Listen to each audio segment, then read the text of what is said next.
The emergency room doors burst open as staff rushed the unconscious patient toward urgent intervention. Inside, doctors surrounded Jin Leishen, preparing life support as his body showed no response. Jin's overworked heart collapsed from exhaustion. His body trembled as the world faded into silence. He remembered childhood loss, clinging to a stuffed bear after his parents died in a crash. 20 years of labor followed low wages, long nights, no reward until his body finally gave out. Rain poured as Jin walked alone, carrying regrets and burdens from a joyless, empty life. He collapsed in pain, overwhelmed by the years of stress and a heart that gave in. Surgeons scrambled as his heart failed. His name shouted, hope fading with every ticking second. Jin felt consciousness slipping away, surrendering to the void as exhaustion pulled him into darkness. But instead of death, Jin awoke under sunlight, facing a majestic palace in another world. Jin awoke on a grand bed, confused by his surroundings. He sat up slowly, wondering if this was a hospital suite. A glowing blue screen appeared, displaying unfamiliar words and symbols. The text read, "Welcome to Magical Continent, Eldera." Pain shot through his body. He realized this wasn't Earth anymore. Jin's eyes widened as he noticed something strange and unfamiliar about his reflection. He stared at the mirror, confused by the elegant blonde face staring back at him. He realized his body had changed. He now looked like a noble young aristocrat. A week passed quietly as Jin adapted to his new life in this unfamiliar world. Served tea by a maid, Jin calmly studied documents, embracing his noble identity and duties. Jin died and awoke as Rain Edgar, now living inside another man's noble body. Rain Edgar was the youngest son of Grand Duke Alfred, with one sister and brother. Rain joined cheerful family meals, gradually growing comfortable with their warmth and lively behavior. His siblings cared deeply, encouraging him to eat and drink for strength and magical growth. His brother presented new clothes, urging Rain to accept his place in their noble family. As the youngest child, Rain was showered with affection from everyone around the household. He silently wondered if this new peaceful life was a reward for past suffering. He looked calm but determined, now fully aware of the second chance he'd been given. The new world was called Eldera, a continent shaped by conflict, magic, and empires. Eldera held humans, elves, dwarves, and others diverse races thriving across vast lands and unique cultures. The Edgar family ruled a vast domain, home to nearly 1 million loyal citizens. Rain now lived with comfort, his tea poured fresh each morning by attentive hands. Being noble granted him luxuries, multiple estates, and a dedicated maid for daily care. He sipped quietly, grateful, wondering if this joy repaid his old life's endless suffering.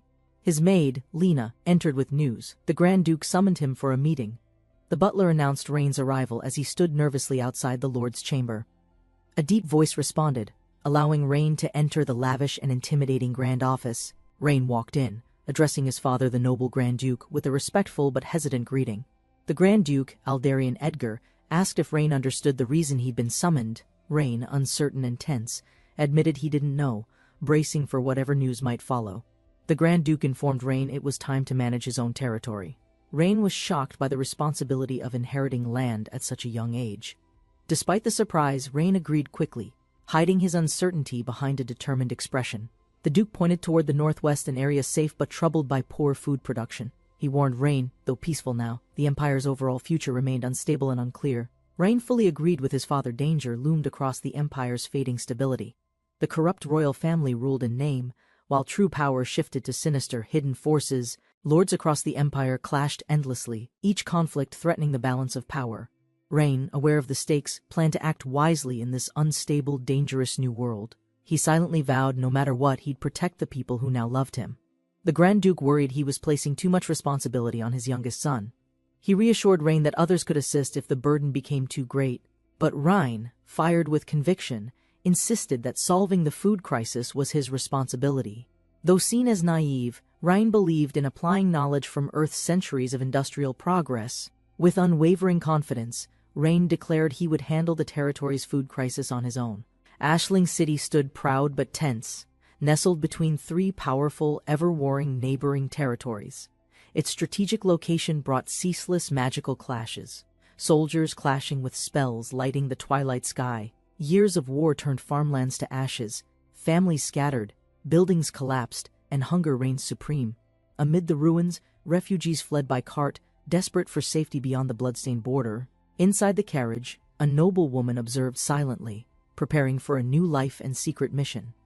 Inside the carriage, the young lord studied economic charts, calculating the city's recovery through manpower.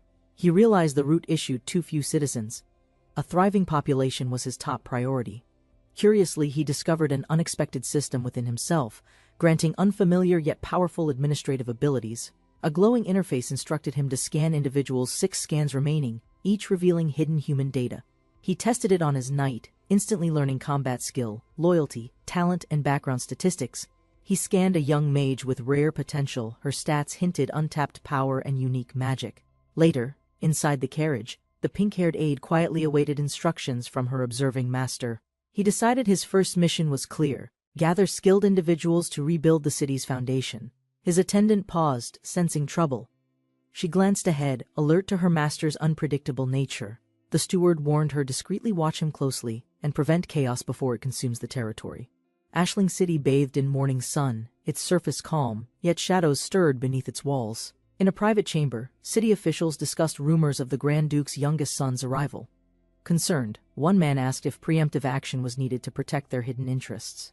They debated cautiously. Although young, Rain had powerful siblings and unexpected favor across the noble ranks. Their masked leader urged patience, but tension rose. What if Rain exposed their illegal financial dealings? The masked noble scoffed confidently, underestimating Rain's knowledge of administration, economics, and modern accounting systems. They hurriedly stacked misleading ledgers and falsified records, hoping to delay any formal investigation or audit. Outside, the wind carried the smell of dry earthland once fertile, now eerily abandoned. Rain stepped from the carriage, boots sinking slightly into cracked soil, observing the stillness around. He turned calmly to Leah, requesting a full map to plan settlement and restoration zones. Rain unrolled the black map tube, studying terrain, roads, and riverways around the ruined district. He theorized a canal to the southern port could revive trade and agricultural transport routes. Suddenly, a child's voice nearby cried out, pleading for their father to stop wasting money. Rain turned, startled. A boy begged in tears while his father stood silently, guilt-stricken. A girl shouted next. Furious, their only coins were meant for their sick mother's urgent treatment. The drunken father snapped. Eyes wild, he lunged at the girl, demanding her remaining coins. She resisted fiercely, clutching the pouch, shouting again that it was for their mother's health.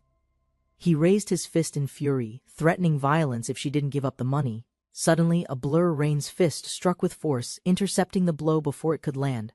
The man crashed backward, bloodied and stunned. Rain stood tall, eyes cold with silent judgment. Rain winced, shaking out his hand. The unexpected punch had hurt more than he expected. Leah teased him dryly, scolding his recklessness and suggesting armor before future outbursts of justice. Rain replied calmly it was instinct. There had been no time for plans or gear. He ordered Leah to tend the girl while he approached the battered fallen man. Standing over him, Rain's voice was cold. Gambling away medicine money and harming children was unforgivable. Terrified and shaking, the man asked Rain's identity, stunned by his strength and sudden authority. Rain replied coldly his name was irrelevant. What mattered was ending this shameful behavior immediately. He leaned in closer, voice firm. If caught gambling again, he'd lose more than money. The man sobbed, fled in panic, shouting promises never to gamble again as tears flew. Rain turned toward the children, voice gentler now. He ordered a physical check using the system. The young girl thanked Leah tearfully, still trembling from the confrontation but filled with gratitude. She cried harder, saying her mother's life depended on that money. She'd felt hopeless before. Leah noticed something and activated the scanning system, eyes wide at the incoming stat report. Though her stats were average, Rain saw her gift an innate affinity for agriculture and growth. He offered her a ride to town, impressed by her spirit and rare natural talent. Rain reassured the girl about the cart's condition, shifting focus to something more pressing. He questioned local corruption silently. How could gambling thrive while the people around them starved daily? Last fall, Grand Duke Soren's surprise attack burned the town, killing many unprepared local soldiers. Spring arrived, bringing disaster. An overwhelming flood ravaged farmland, homes, and vital food storage across the region. With crops ruined and aid scarce, citizens faced hunger. Even a meal became painfully hard to find. Determined to act, the young noblewoman organized a census to assess her remaining productive workforce. She targeted Ashling City's corrupt estate first, intent on recovering misused development funds for her people. Ryan asked Lillian for directions, determined to uncover the estate's corruption and expose its secrets. Before Lillian could answer, a furious nobleman on horseback charged, scattering nearby townspeople in fear. The rider shouted at the crowd, treating commoners like pests beneath him, filled with noble arrogance. As he charged wildly forward, another girl warned Rain just in time to dodge the danger. The horseman sped past them, screaming again, unaware his reckless display only fueled Rain's growing resolve. Leah stood silent, shaken by the danger, her eyes filled with worry and rising emotion. Overwhelmed, she hugged Rain tightly, her instincts driving her to protect him with all strength. Rain gasped for air, barely able to speak as Leah's crushing embrace nearly suffocated him. Lillian watched nervously as Leah asked if Rain was injured, concern pouring from her voice. Rain calmly assured them he was fine, then asked Lillian about the reckless nobleman's identity. Lillian revealed that the reckless rider was the young master of the wealthy Edwin family. She explained further that every casino in Ashling City operated under the Edwin family's control. Rain reacted with interest, realizing casino profits meant enormous income perfect for potential development fund acquisition. With a confident smile, Rain saw opportunity where others feared, ready to trace the money. He instructed Lillian to lead them directly to the casino, eyes sharp with determination rising. Lillian nervously warned Rain that casinos were dangerous, notorious for swindling even the cautious nobles. Unfazed, Rain confidently replied that no casino could outsmart him, not even one owned by nobles.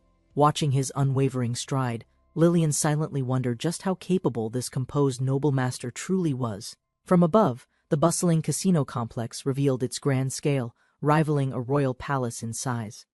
Ryan and his group approached the lavish entrance, drawing curious stares from staff guarding the doors. Rain smirked silently, mentally daring the casino to challenge his superior industrial-era tactics and logic. Inside, gamblers begged for loans, desperate to recover lost fortunes, unaware of Rain's approaching presence. At the center table, the Edwin heir cheered loudly, celebrating his recent streak of victory. Cries of despair followed, his win crushed others' hopes, and addiction blinded their better judgment. Watching coldly, Rain realized these casinos ruined lives. Greed kept people gambling instead of building futures. Leah informed Rain that soldiers had already surrounded the casino, awaiting his signal to strike. Rain, composed and calm, decided to wait patiently. He wanted to catch the biggest players first. A casino staff member politely approached, asking what game the mysterious nobleman wished to play. Feigning indifference, Rain casually responded that he just wanted something simple, nothing too serious or strategic.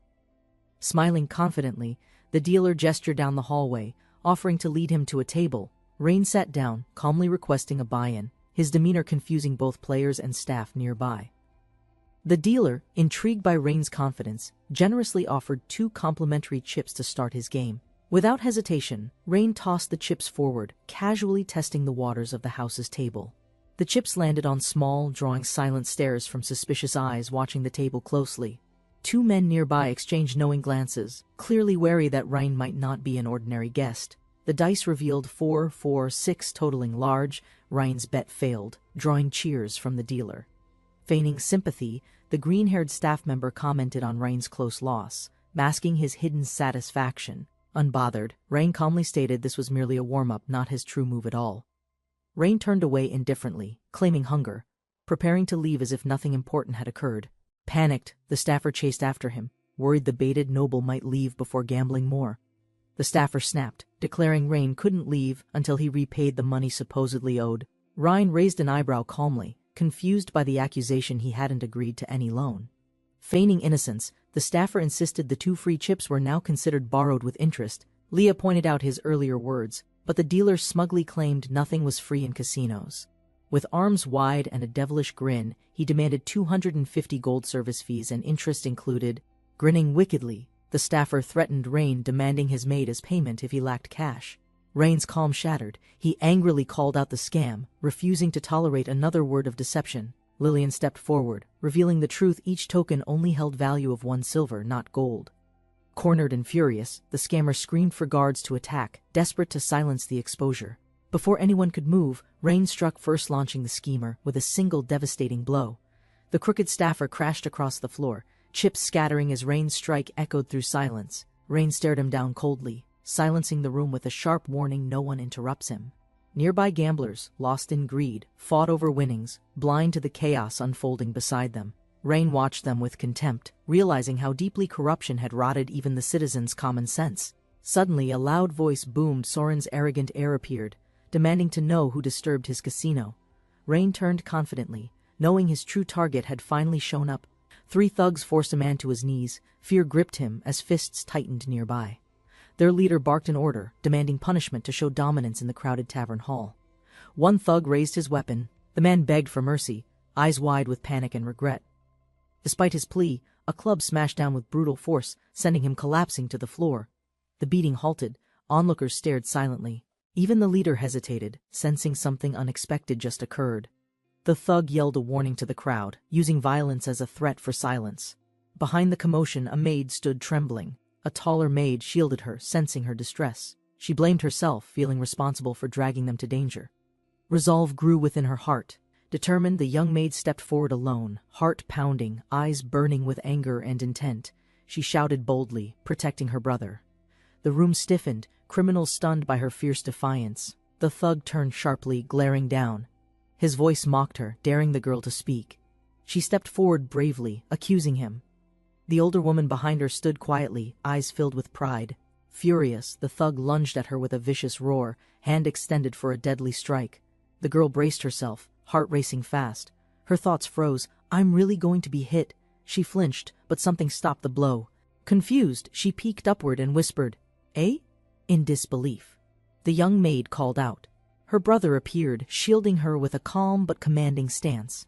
The thug's system interface activated, revealing the brother's identity, age, and dangerously high combat stats. Uneasy, the thug reassessed. He realized the Eldrin family's potential for rebellion made them dangerous enemies. With tension rising, the nobleman stated firmly, "In this world, only strength defines justice and survival." Mocking laughter followed. The thug challenged his authority, still unaware of the consequences about to unfold. Rain calmly faced the thug and declared he didn't care who he was, only victory mattered. With quiet confidence, he raised his hand. Power surged as an unseen force began to react. Before the thug could respond, armed guards burst in cold, masked, loyal only to Rain's command. The thug panicked. Rain stood firm and claimed the law belonged to whoever won the fight. Elsewhere, nobles gathered. Talks of alliances stirred. Master Rain's influence had begun to spread like wildfire. City nobles praised their lord, lifting glasses with rehearsed smiles and hidden motives beneath polished manners. One nobleman secretly scoffed, suspecting another's ambition to gain favor by marrying into the Grand Duke's bloodline. Schemes formed quickly. Plans to intimidate the newcomer during the banquet were whispered between two cunning men. Raising a glass, the lord accepted praise. A young lady stood beside him, unaware of plots. One schemer's gaze sharpened. If Asario's son attended, alliance with nobility could benefit him politically. Some nobles voiced doubt, distrusting the local lord's intentions and his ability to lead. The banquet hall quieted instantly. Reinedgar entered, drawing every eye with his regal presence. His gaze remained calm. Power and confidence radiated as he walked toward the long noble table. Nobles immediately sought favor, offering gifts, praises, even daughters, hoping Rain would notice or align with them. With everyone present, Rain stood tall. He declared the event would now formally begin, his voice firm. Rain revealed a rolled blueprint. Curious nobles gathered, unsure of what the strange design represented. He pointed confidently at the layout, his finger landing on a marked section of the diagram. It appeared to resemble a building, prompting murmurs among the audience, guessing its true purpose. Some nobles stared blankly, unfamiliar with engineering. One guessed it was meant to catch fish. Rain calmly asked Leah for the map. She stepped forward, prepared to explain the dam project. Rain analyzed the city's layout, identifying vulnerable flood zones based on terrain and seasonal river behavior. He presented a regional map, showing how annual flooding from the north impacted the city's farmland. Using his plan, he proposed a dam to protect crops, regulate water, and prevent drought losses. The nobles recognized the plan's depth. Even the skeptical ones acknowledged Rain's impressive technical understanding. Rain made his intention clear: this large-scale infrastructure project would require financial backing from every noble. The nobles hesitated, claiming financial hardship. Their expressions showed reluctance to contribute to Rain's proposal. One noble inwardly doubted Rain's strategy. He believed convincing selfish aristocrats would be a naive move. Unfazed, Rain confidently stated he had already secured funds through an unexpected method earlier that day. The room erupted in surprise. Rain casually revealed he had confiscated profits from an illegal casino. Whispers followed. Some nobles feared financial loss. Realizing Rain's raid targeted properties linked to them indirectly, Adrian grew resentful. He underestimated Rain but now saw him as a threat needing elimination. Despite the setting, Adrian accused Rain publicly, framing the casino raid as a violation of law. Loyalists of Adrian shouted in support, trying to pressure Rain by citing national legal principles. More nobles chimed in, some genuinely upset, others pretending outraged to protect their own shady investments. Rain stood silently as accusations rained. Coins scattered before him, symbols of corruption he'd challenged directly.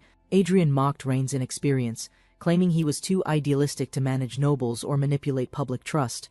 Rain turned his back, accusing them of faking poverty and refusing to contribute when asked. With fierce clarity, he exposed their ties to illegal casinos and gave them one final warning. Rain offered a choice: surrender willingly or face force. Armed guards entered, signaling his readiness for action. Threatened nobles protested. They tried using Rain's father, the Grand Duke, as leverage to halt his actions.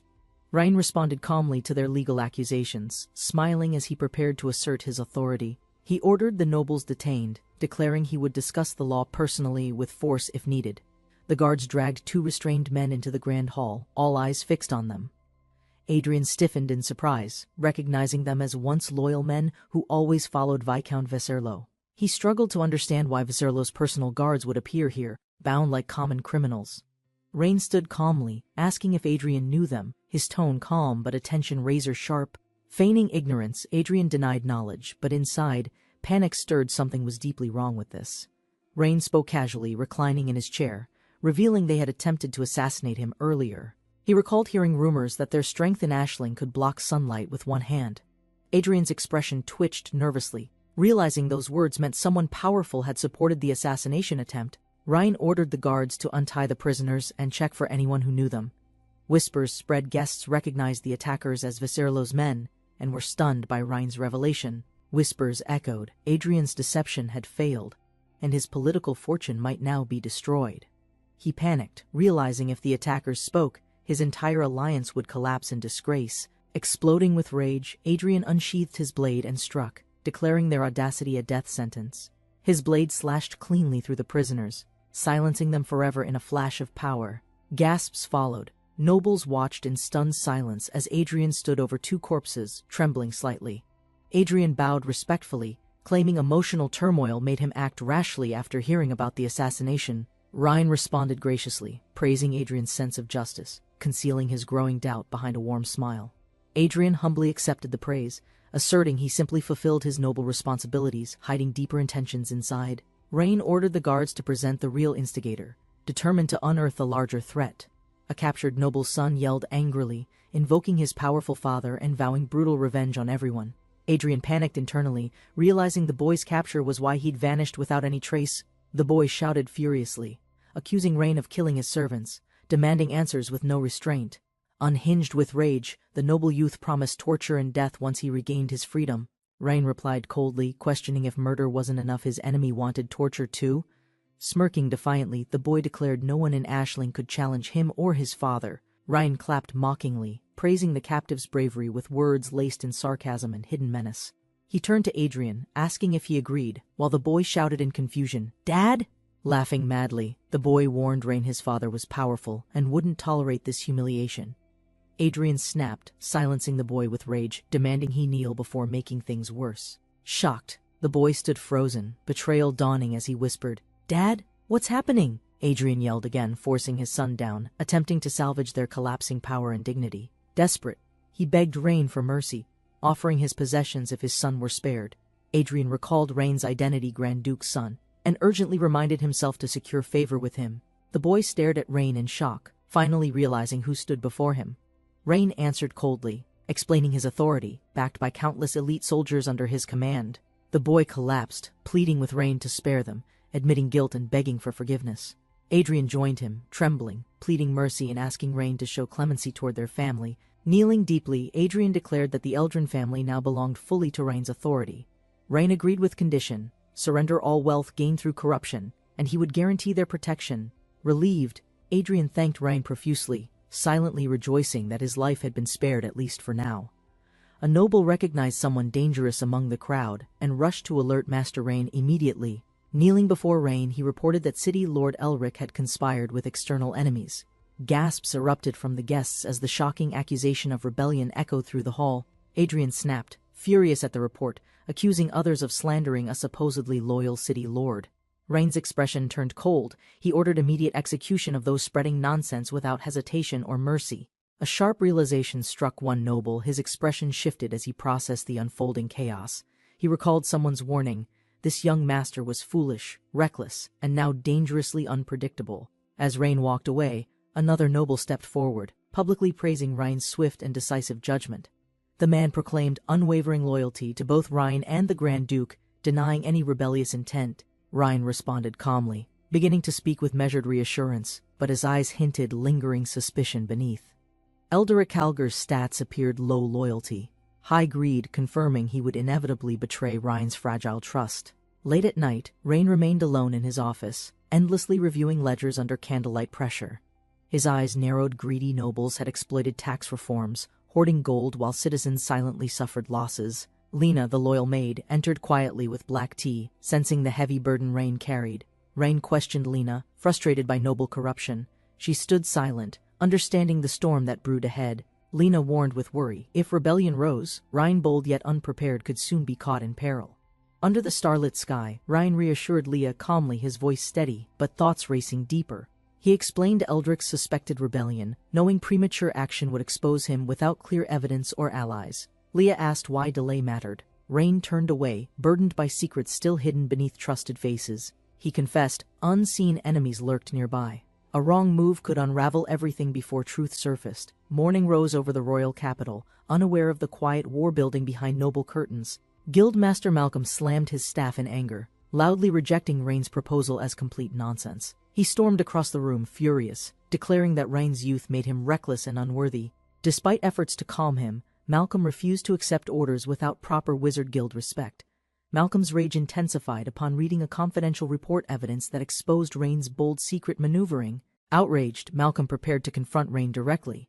The advisor panicked, realizing trouble was now unavoidable. A shadowy messenger delivered grim news: Rain had alienated the entire Wizard Guild leadership. Silence returned. Rain focused again on technical sketches, retreating into engineering while tensions simmered outside. Without magic support, his dreams dimmed. Rain buried himself in blueprints to regain lost momentum. Suddenly, Lena arrived with unexpected news. Guildmaster Malcolm personally requested an urgent private meeting. Caught off guard, Rain blinked in disbelief. The name meant nothing, or so he claimed. Malcolm stormed into Rain's estate, demanding answers. Furious over a perceived insult to wizardry, Rain entered calmly, unaware of the conflict, as Malcolm accused him in front of staff. Confused, Rain genuinely questioned the accusation. He had no memory of slighting the Wizards Guild. Malcolm waved a letter, furiously proof of Rein's recruitment plans that bypassed magical consultation authority. Rain defended bluntly he was engineering infrastructure, not mocking magic. His intent was purely practical. Malcolm raged, waving the letter that blatantly rejected all wizard applicants from Rein's project. Rein stared blankly, stunned that even wizards would apply for grueling construction work like laborers. Demanding justification, Malcolm threatened exile from the entire guild if Rain failed to explain himself. Internally, Rain invoked his system, scanning Malcolm's loyalty. He suspected external manipulation behind this aggression. The loyalty reading remained high, puzzling Rain. Still, someone clearly provoked Malcolm into this confrontation. Rain addressed Malcolm calmly, insisting no offense was intended. His decision was rooted in logic. First reason, mana was finite. Wizards couldn't sustain daily operations to meet tight deadlines reliably. Second reason, wizard salaries were overwhelming. 10 laborers cost the same and worked consistently longer. Third reason, civilians lacked privileges. Rain felt responsible for protecting their livelihoods through fair employment. Malcolm rejected the reasoning, declaring non-magical people inherently inferior, unworthy to rise above wizards' feet. Rain admitted the truth. Malcolm was right, but his worldviews were no longer acceptable anymore. He declared that Ashling would recognize no superiority. Nobles, commoners, or wizards all stood as equals. Malcolm's eyes narrowed. He warned Rain that such defiance could make enemies of the guild. Unshaken, Rain reminded Malcolm to show respect or face retaliation from unexpected and very personal places. Lena appeared behind Malcolm, dagger drawn, silently daring him to test her master's final warning. Malcolm stammered, startled by Lena's blade. Rein's authority now backed by both logic and steel. Rein reminded Malcolm that the law existed, even if arrogance had blinded him from it. He offered a choice: face Lena's dagger or argue before the court publicly and fairly. Panic overwhelmed Malcolm. His voice cracked as he begged for mercy. Loyalty still intact despite humiliation, Rein ordered Lena to release him. Malcolm thanked him, unaware he'd already exposed his weakness. Ryan's system confirmed quest completion. His investigative ability had now reached its full novice tier success. A new challenge appeared: recruit 5 high-stat allies. Rain smiled, ready for greater expansion. Excited, he reached for the glowing interface, eager to unlock the system's latest rewards. Outside, Malcolm exited in frustration. Observers noticed his shaken demeanor as he avoided explaining details. Red-faced, Malcolm lied, claiming Rain ignored and expelled him, concealing the embarrassing truth of submission. With a cunning grin, the advisor whispered a plan one designed to manipulate Rain's loyalty. The merchant district stood quiet as rumors spread about Lord Ryan's industrial hiring campaign.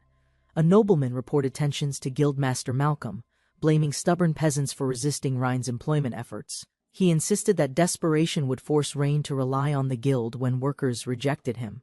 Malcolm questioned why fair wages failed, doubting the people's laziness was the real obstacle here. A shocked villager overheard everything, rejecting the claim and preparing to defend the village's dignity. Malcolm admitted his frustration stemmed from Rain's refusal to hire wizards for the new project. The nobleman denied sabotage, claiming Rain was wrong to expect anything from lazy, unskilled peasants. He mocked the villagers, insisting they were incapable of basic survival like farming or hunting. He questioned their motivation, doubting they'd ever contribute meaningfully to Rain's ambitious dam-building plans. Reluctantly, Guildmaster Malcolm agreed to test the nobleman's approach, weighing politics against principle once again. Word spread quickly through the village. Lord Ryan was hiring laborers for a major construction project. The posted notice promised fair pay, food, and housing. Villagers gathered curiously to confirm its terms. Despite tempting offers, skepticism ran deep. Past betrayals from nobles had left many fearful and angry. A girl stepped forward, defending Lord Ryan's sincerity, recalling his personal vow to help the people. Mocking laughter erupted. The villagers dismissed her as naive, refusing to believe her hopeful conviction. The villagers laughed mockingly, teasing the girl and accusing her of liking the noble boy. Undeterred, she and her father approached the recruitment desk to join the dam construction project. The official approved her father's application but firmly rejected the girl without further consideration. She protested, claiming her strength, confused and frustrated by the sudden dismissal despite her passion. The clerk explained that Master Ryan prohibited hiring minors, fearing serious punishment if rules were broken. The recruiter outlined the job: 8-hour shifts, meals included, and daily wages for all workers. He instructed them to sign with a handprint and report early at the dam site. Lillian urged her father to stay disciplined this time, fearing his past gambling would return. Determined, her father promised to change, swearing loyalty to Master Rain and their second chance. The soldier advised Lillian to stay home and care for her sick mother during recovery. The soldier paused, surprised to hear the man mention his wife's illness so openly. The worker explained that his wife was gravely ill and completely unfit for any labor. The soldier clarified Ryan's policy allowed workers' families to move into temporary quarters during the project.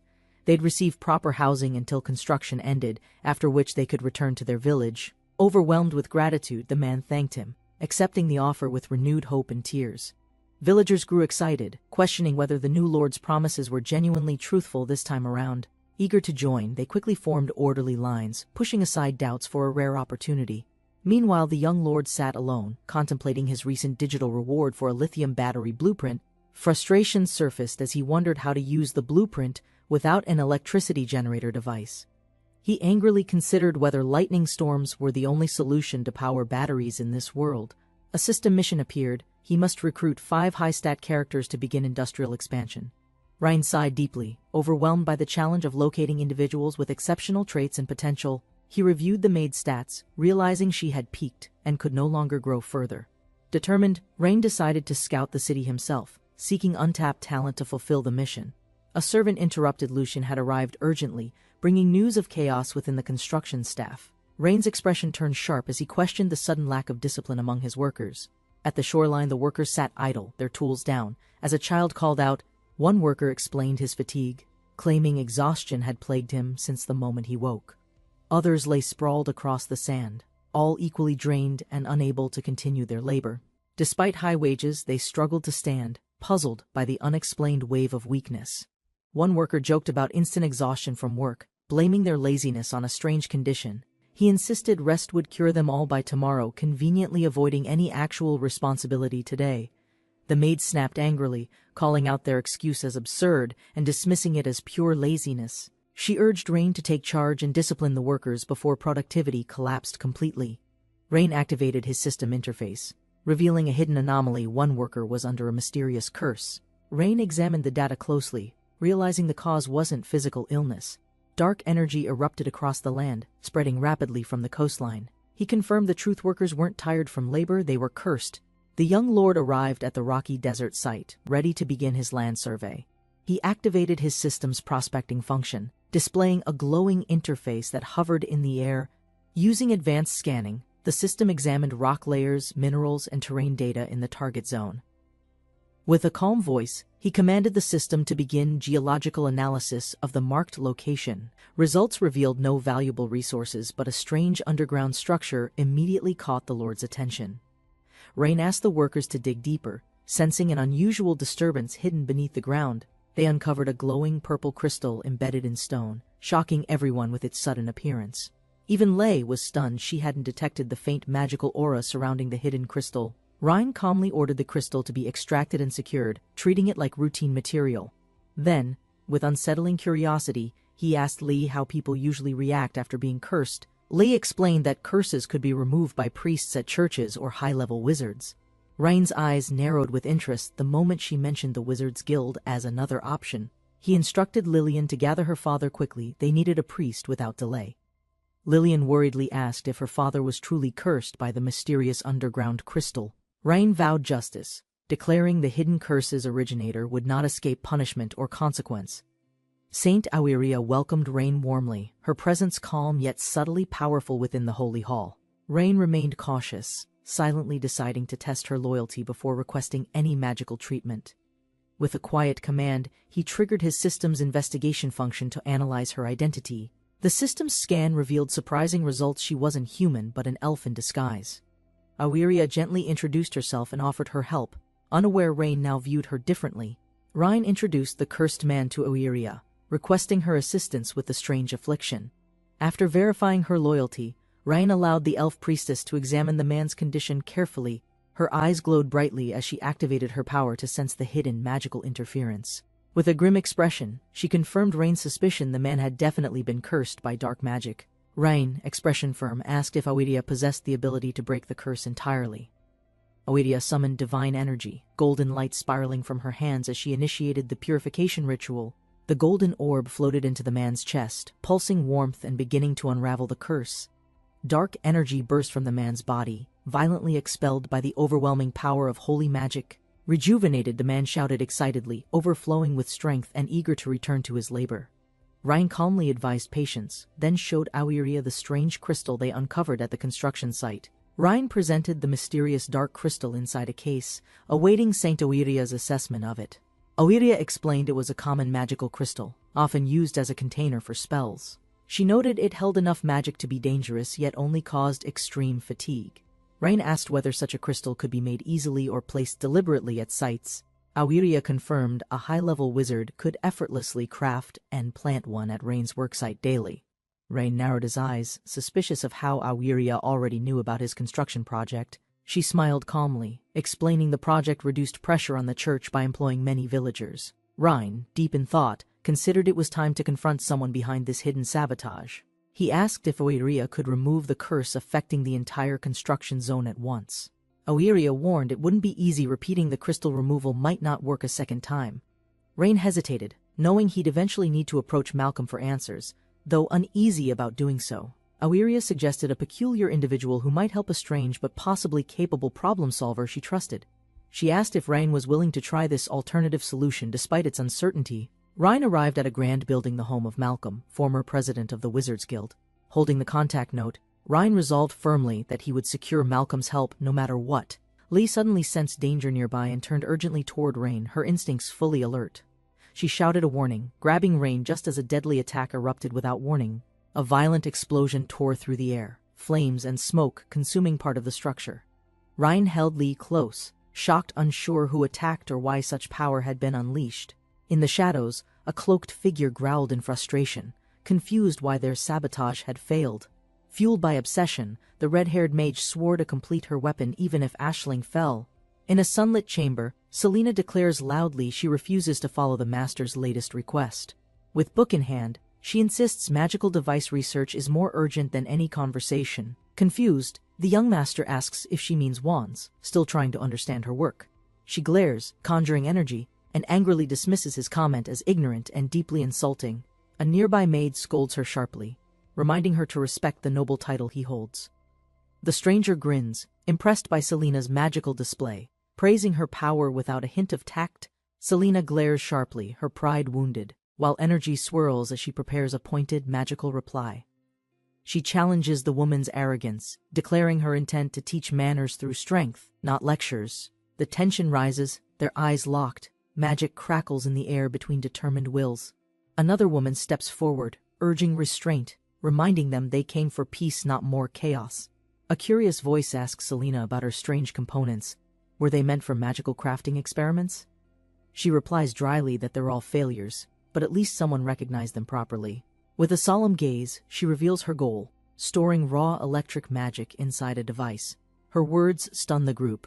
The idea of bottling electricity sounds dangerously ambitious to them. One blond man steps forward, intrigued, repeating her goal with unexpected excitement and rising interest. Selina casually admits failed attempts explode, as evidenced by the chaos witnessed just moments earlier. She turns to rest, intending to resume research soon, uninterested in further discussion.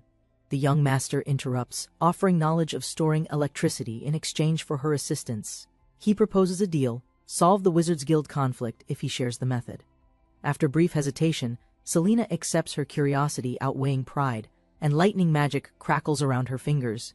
Selina agrees but warns sternly, if he fails, she won't protect him from danger.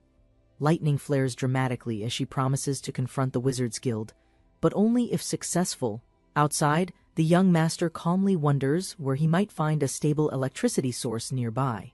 He recalls his lithium iron phosphate battery blueprint, considering magic users as temporary energy generators. A mechanical box sits complete his battery, built precisely according to specifications, now ready for testing. Selina warns that normal rocks can't contain magic, they'll explode with even slight overflow. The young man assures her the battery's input limit is carefully measured for safety. She challenges him, preparing to unleash her power and test the device's real capability. Lightning surges violently as she releases her magic directly into the mysterious constructed battery. She stares wide-eyed in disbelief it didn't explode, defying everything she thought she knew. He teases her, revealing she hasn't even filled half the battery's full capacity yet. Furious, Selina unleashes more power, determined to overwhelm the smug inventor's arrogant confidence. She roars in anger, declaring he knows nothing about true magic's strength or nature. Yet after collapsing from the surge, she stares stunned. The device endured every last drop. Eyes wide with disbelief, she finally asks, "Can this strange invention really store her magic?" He checks the charge level. Selina's magic powered an electric car for 3,000 kilometers alone. Shocked by her output, he calls her the ultimate magical battery bank without hesitation. He raises the cables, eager to test other Wizards Guild members as power sources. Selina, surprised by his command over electricity, asks if he too wields such magic. With a smile, he claims he can make electric magic usable for everyone through science. Selina doubts him, questioning how magic could possibly become something common and easily taught. He responds confidently, revealing devices far stronger than the battery, technological magic beyond her imagination. He proposes a partnership. Help him, and she'll witness universal magic become reality. Selina, awestruck, repeats his words, a world where everyone can use magic. As if dreaming, later he rests calmly on a couch, reading, while new plans unfold in motion. An old wizard smirks confidently, convinced Master Rein will soon be desperate enough to seek aid. As he relaxes with paperwork, footsteps approach. The elegant figure of Selina stands before him. Shocked by her sudden arrival, he stammers nervously, unsure why the powerful President Selina came personally. Selina stepped forward confidently, heels clicking, confronting the old mage in the opulent chamber. She accused him of defiance, challenging the authority of the Duke's son without fear. The old mage, startled and defensive, denied any rebellious intent while glancing nervously at her glare. Selina grabbed his robe violently, demanding to know what sabotage he planned at the construction site. With magic crackling around her, Selina's fury peaked. The mage, trembling, begged for mercy and confessed. The old mage explained how he incited the mages, turning them angrily against Lord Rain. He forged cursed crystals and secretly planted them using teleportation magic beneath Rain's construction zone. The curses sapped workers' energy, making them seem lazy to tarnish Rain's reputation and leadership. He grinned, expecting praise, believing Lord Rain would soon yield an ally with the Mage Association. Selena's eyes flared furious. He had no idea he'd been a puppet in someone else's scheme. Selena commanded the old mage to retrieve the rogue mages before more damage was done. Obedient and terrified, the mage scurried off as Selena retrieved a glowing communication scroll from her robe. She informed Lord Rain with confidence that the Mage Association had been dealt with swiftly. Lord Rain expressed gratitude, trusting Selena's fierce handling of the matter without hesitation or concern. Calm but cold, Selena offered to eliminate Eldrick, silently erasing him without leaving a single trace. Lord Rain declined Selena's offer, choosing to use Eldrick as bait for bigger enemies. Selena acknowledged his strategy and calmly withdrew, trusting Rain's broader plan without pushing further. Cheerfully, she reminded Rain about the pending development projects, eager to begin collaboration again. Rain approved the request, asking her to fully charge the batteries with the mage's help. Elsewhere, hidden enemies watched closely, dismissing Rain's actions unaware. Selena now controlled Etherine's magical influence entirely. A masked figure warned his ally. The real threat was Lord Rain's advancing dam project. The ally scoffed, refusing to let Rain's technology succeed and empower the lower classes. Confidently, he revealed a hidden trap meant to sabotage the young lord's infrastructure plans. By manipulating grain prices, he pressured nobles into resenting Rain's control over economic stability. He smirked coldly, knowing greed would win. Nobles might betray him, but never their personal profits. With a smirk, the noble revealed a shimmering token, an item meant for sabotage. He casually tossed the token, sealing a plot to destabilize Lord Rain's vital dam project. The token vanished into a void. Without it, the dam's control system would soon collapse. Elsewhere, chaos erupted. Angry merchants evicted poor citizens who couldn't afford the rapidly inflating grain prices. Despite protests, greedy sellers doubled costs overnight, exploiting famine fears and growing noble manipulation. A girl pleaded with the merchant, reminding him Rain offered grain cheaply to protect citizens. Her friend trusted her judgment, hoping fairness might still prevail amid the growing market chaos. But greedy sellers laughed, mocking Rain's power, believing no laws could touch their shady business. Seeing profit over people, they exploited hunger shamelessly, treating desperation as a golden opportunity. Heartlessly, they jeered at the poor, shouting at them to vanish if they couldn't pay. At a distant church, concerned figures gathered as the food crisis worsened across the region. A silver-haired nun scowled, furious that humans allowed grain prices to spiral out of control. Nearby, villagers whispered in panic prices had tripled, and winter stocks were already running low. Knowing her people would starve, she ordered Ilaria to return with whatever grain they had.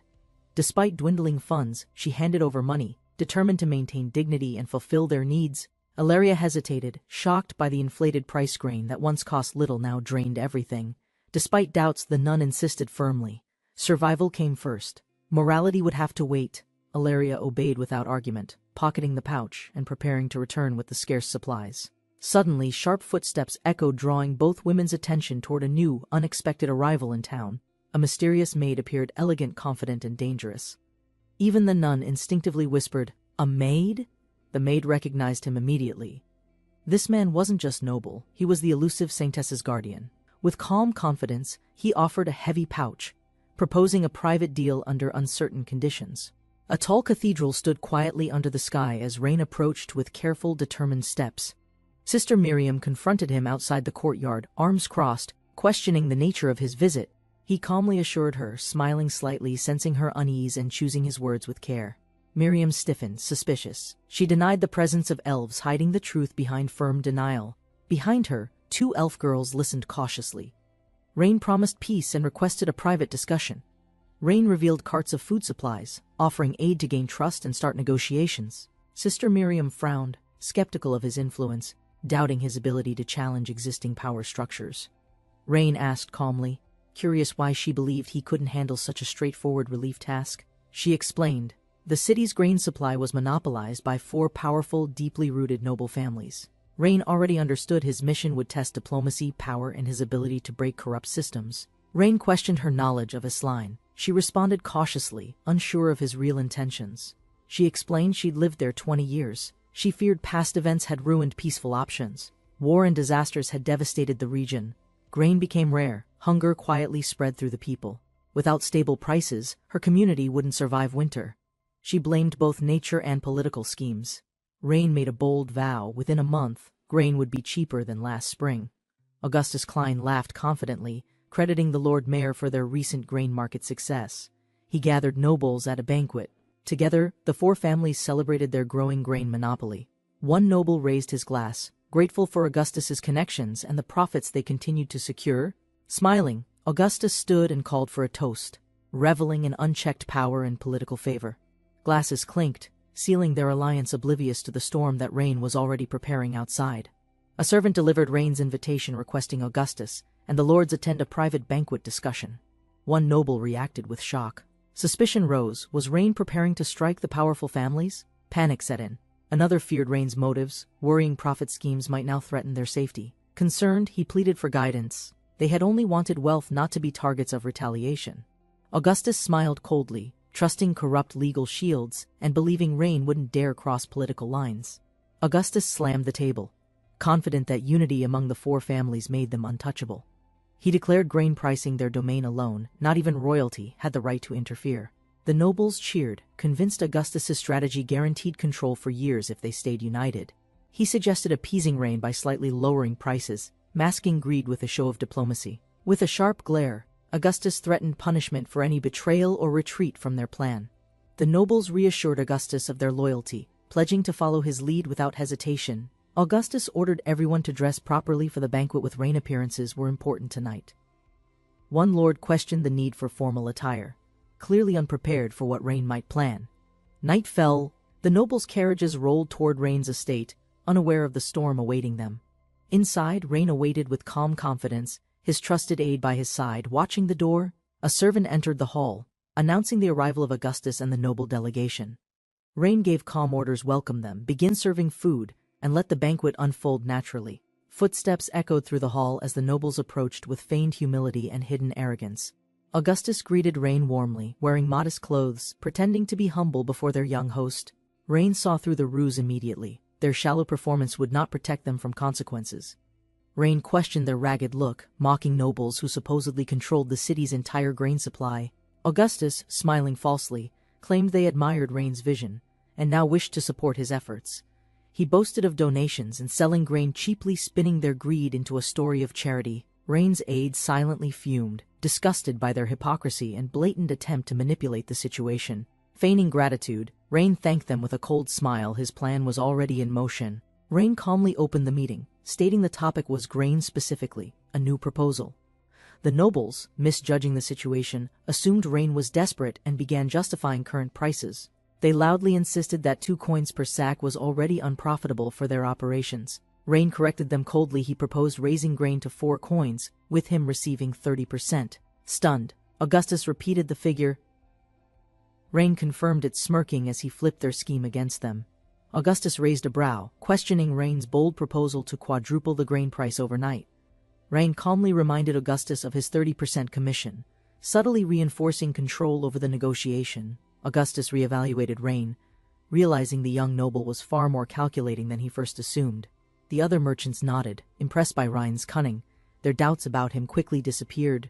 Relaxed in his chair, Rain silently welcomed their approval, knowing his plan was working perfectly. Augustus understood the market well. Raising prices too fast might provoke riots and disrupt supply chains. Still, he respected Rain's decisiveness, thanking him sincerely and asking about the official public notice. Rain leaned back confidently, revealing the document was prepared and would be posted by evening. With a firm tone, Rain warned them against disobedience, making clear who now held power. As night fell, the merchants left reassured, ready to act under Rain's new economic order. One merchant questioned the plan, suggesting informing the lord due to the sudden price hike. Augustus exploded with anger, slamming the table, enraged by the idea of sharing the scheme. He warned that exposing the plan would reduce profits and invite unwanted competition from outsiders. Augustus dismissed Rain's authority, believing the boy was merely using them for his own gain. Still, another merchant admitted unease, sensing opportunity, but feeling wary of how rapidly events were escalating. One merchant pledged loyalty, vowing to follow Augustus's leadership through both difficult and profitable times. The 4 exited confidently, forming a pact to act before the grain announcement went public. Augustus urged speed, wanting to buy remaining stocks before other merchants could adjust their prices. He laughed triumphantly, blinded by greed, imagining riches no merchant in the city had earned. Outside, a furious voice echoed. Citizens realized the promise to lower grain prices had been broken. The elven envoy stormed in, accusing Rain of conspiring with greedy merchants to exploit citizens. She declared the elves would not tolerate betrayal, prepared to challenge Rain's actions head-on. A younger nun hesitated, recalling Rain's earlier promise and suggesting he might have a hidden motive. Doubt flickered in the elf's eyes, questioning if Rain truly planned to manipulate the market. Rain dismissed their concern, hinting his deeper intentions would soon reveal their long-term benefit to all. The elf scorned Rain's logic, mocking him for manipulating values without understanding their cultural depth. She referenced an ancient famine when grain prices surged painfully after just a single strike. Rain countered calmly, explaining how scarcity, not pricing, defined whether people lived, starved, or simply delayed death. He emphasized 2 gold or 4 made little difference. Poor families simply couldn't afford either. In the end, Rain concluded, the poor would starve regardless, only slower under a kinder illusion.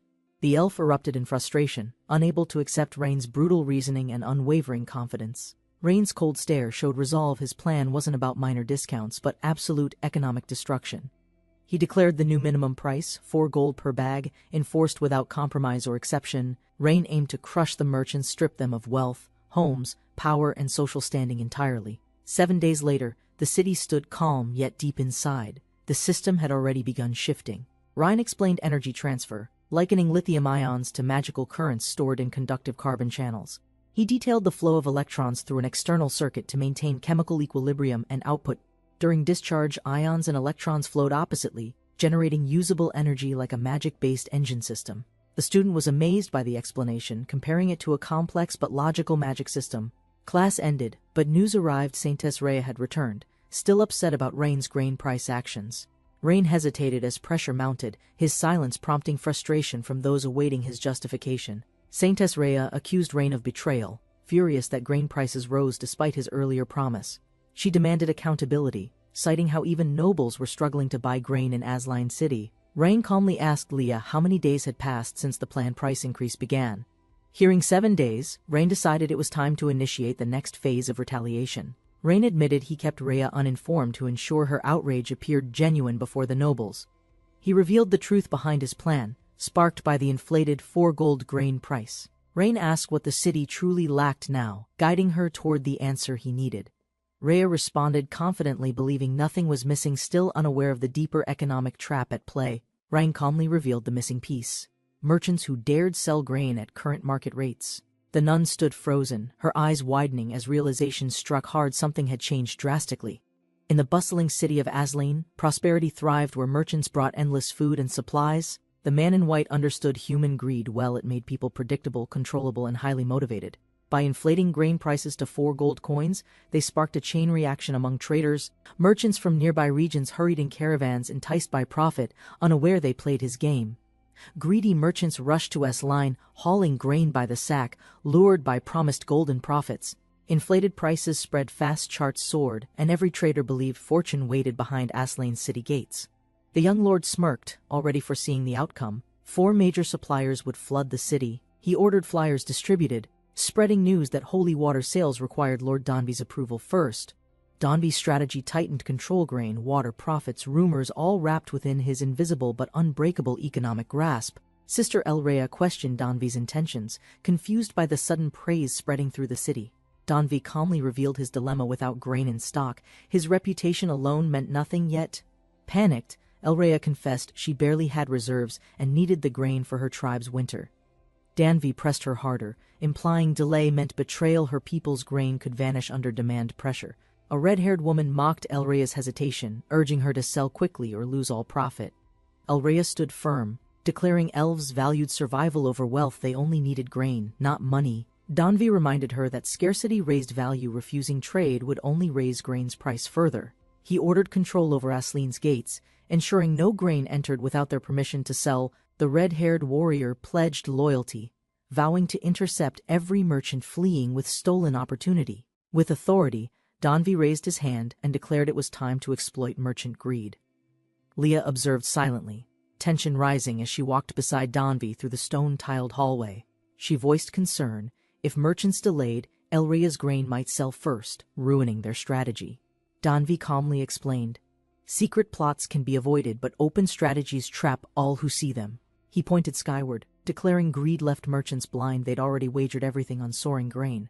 Driven by fear of collapse, traders panicked, rushing to dump supplies before prices crashed. Danvi declared with force, hesitation leads to defeat. Speed is everything in the market battlefield.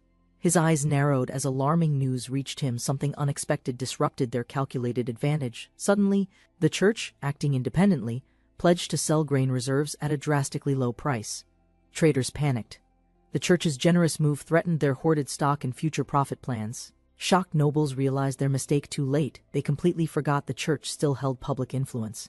Nervous nobles questioned how to respond, fearing their overpriced grain was now practically worthless. One elder scoffed, insisting the church's supply wouldn't last. Its line still held demand and desperation. He commanded swift action. Send agents immediately and buy out every church bag available now. Outside, citizens crowded the church entrance, all demanding cheap grain. Panic and shouting filled the air. Despite Sister Elrea's calming words, people screamed, desperate to claim bags before supplies ran dry.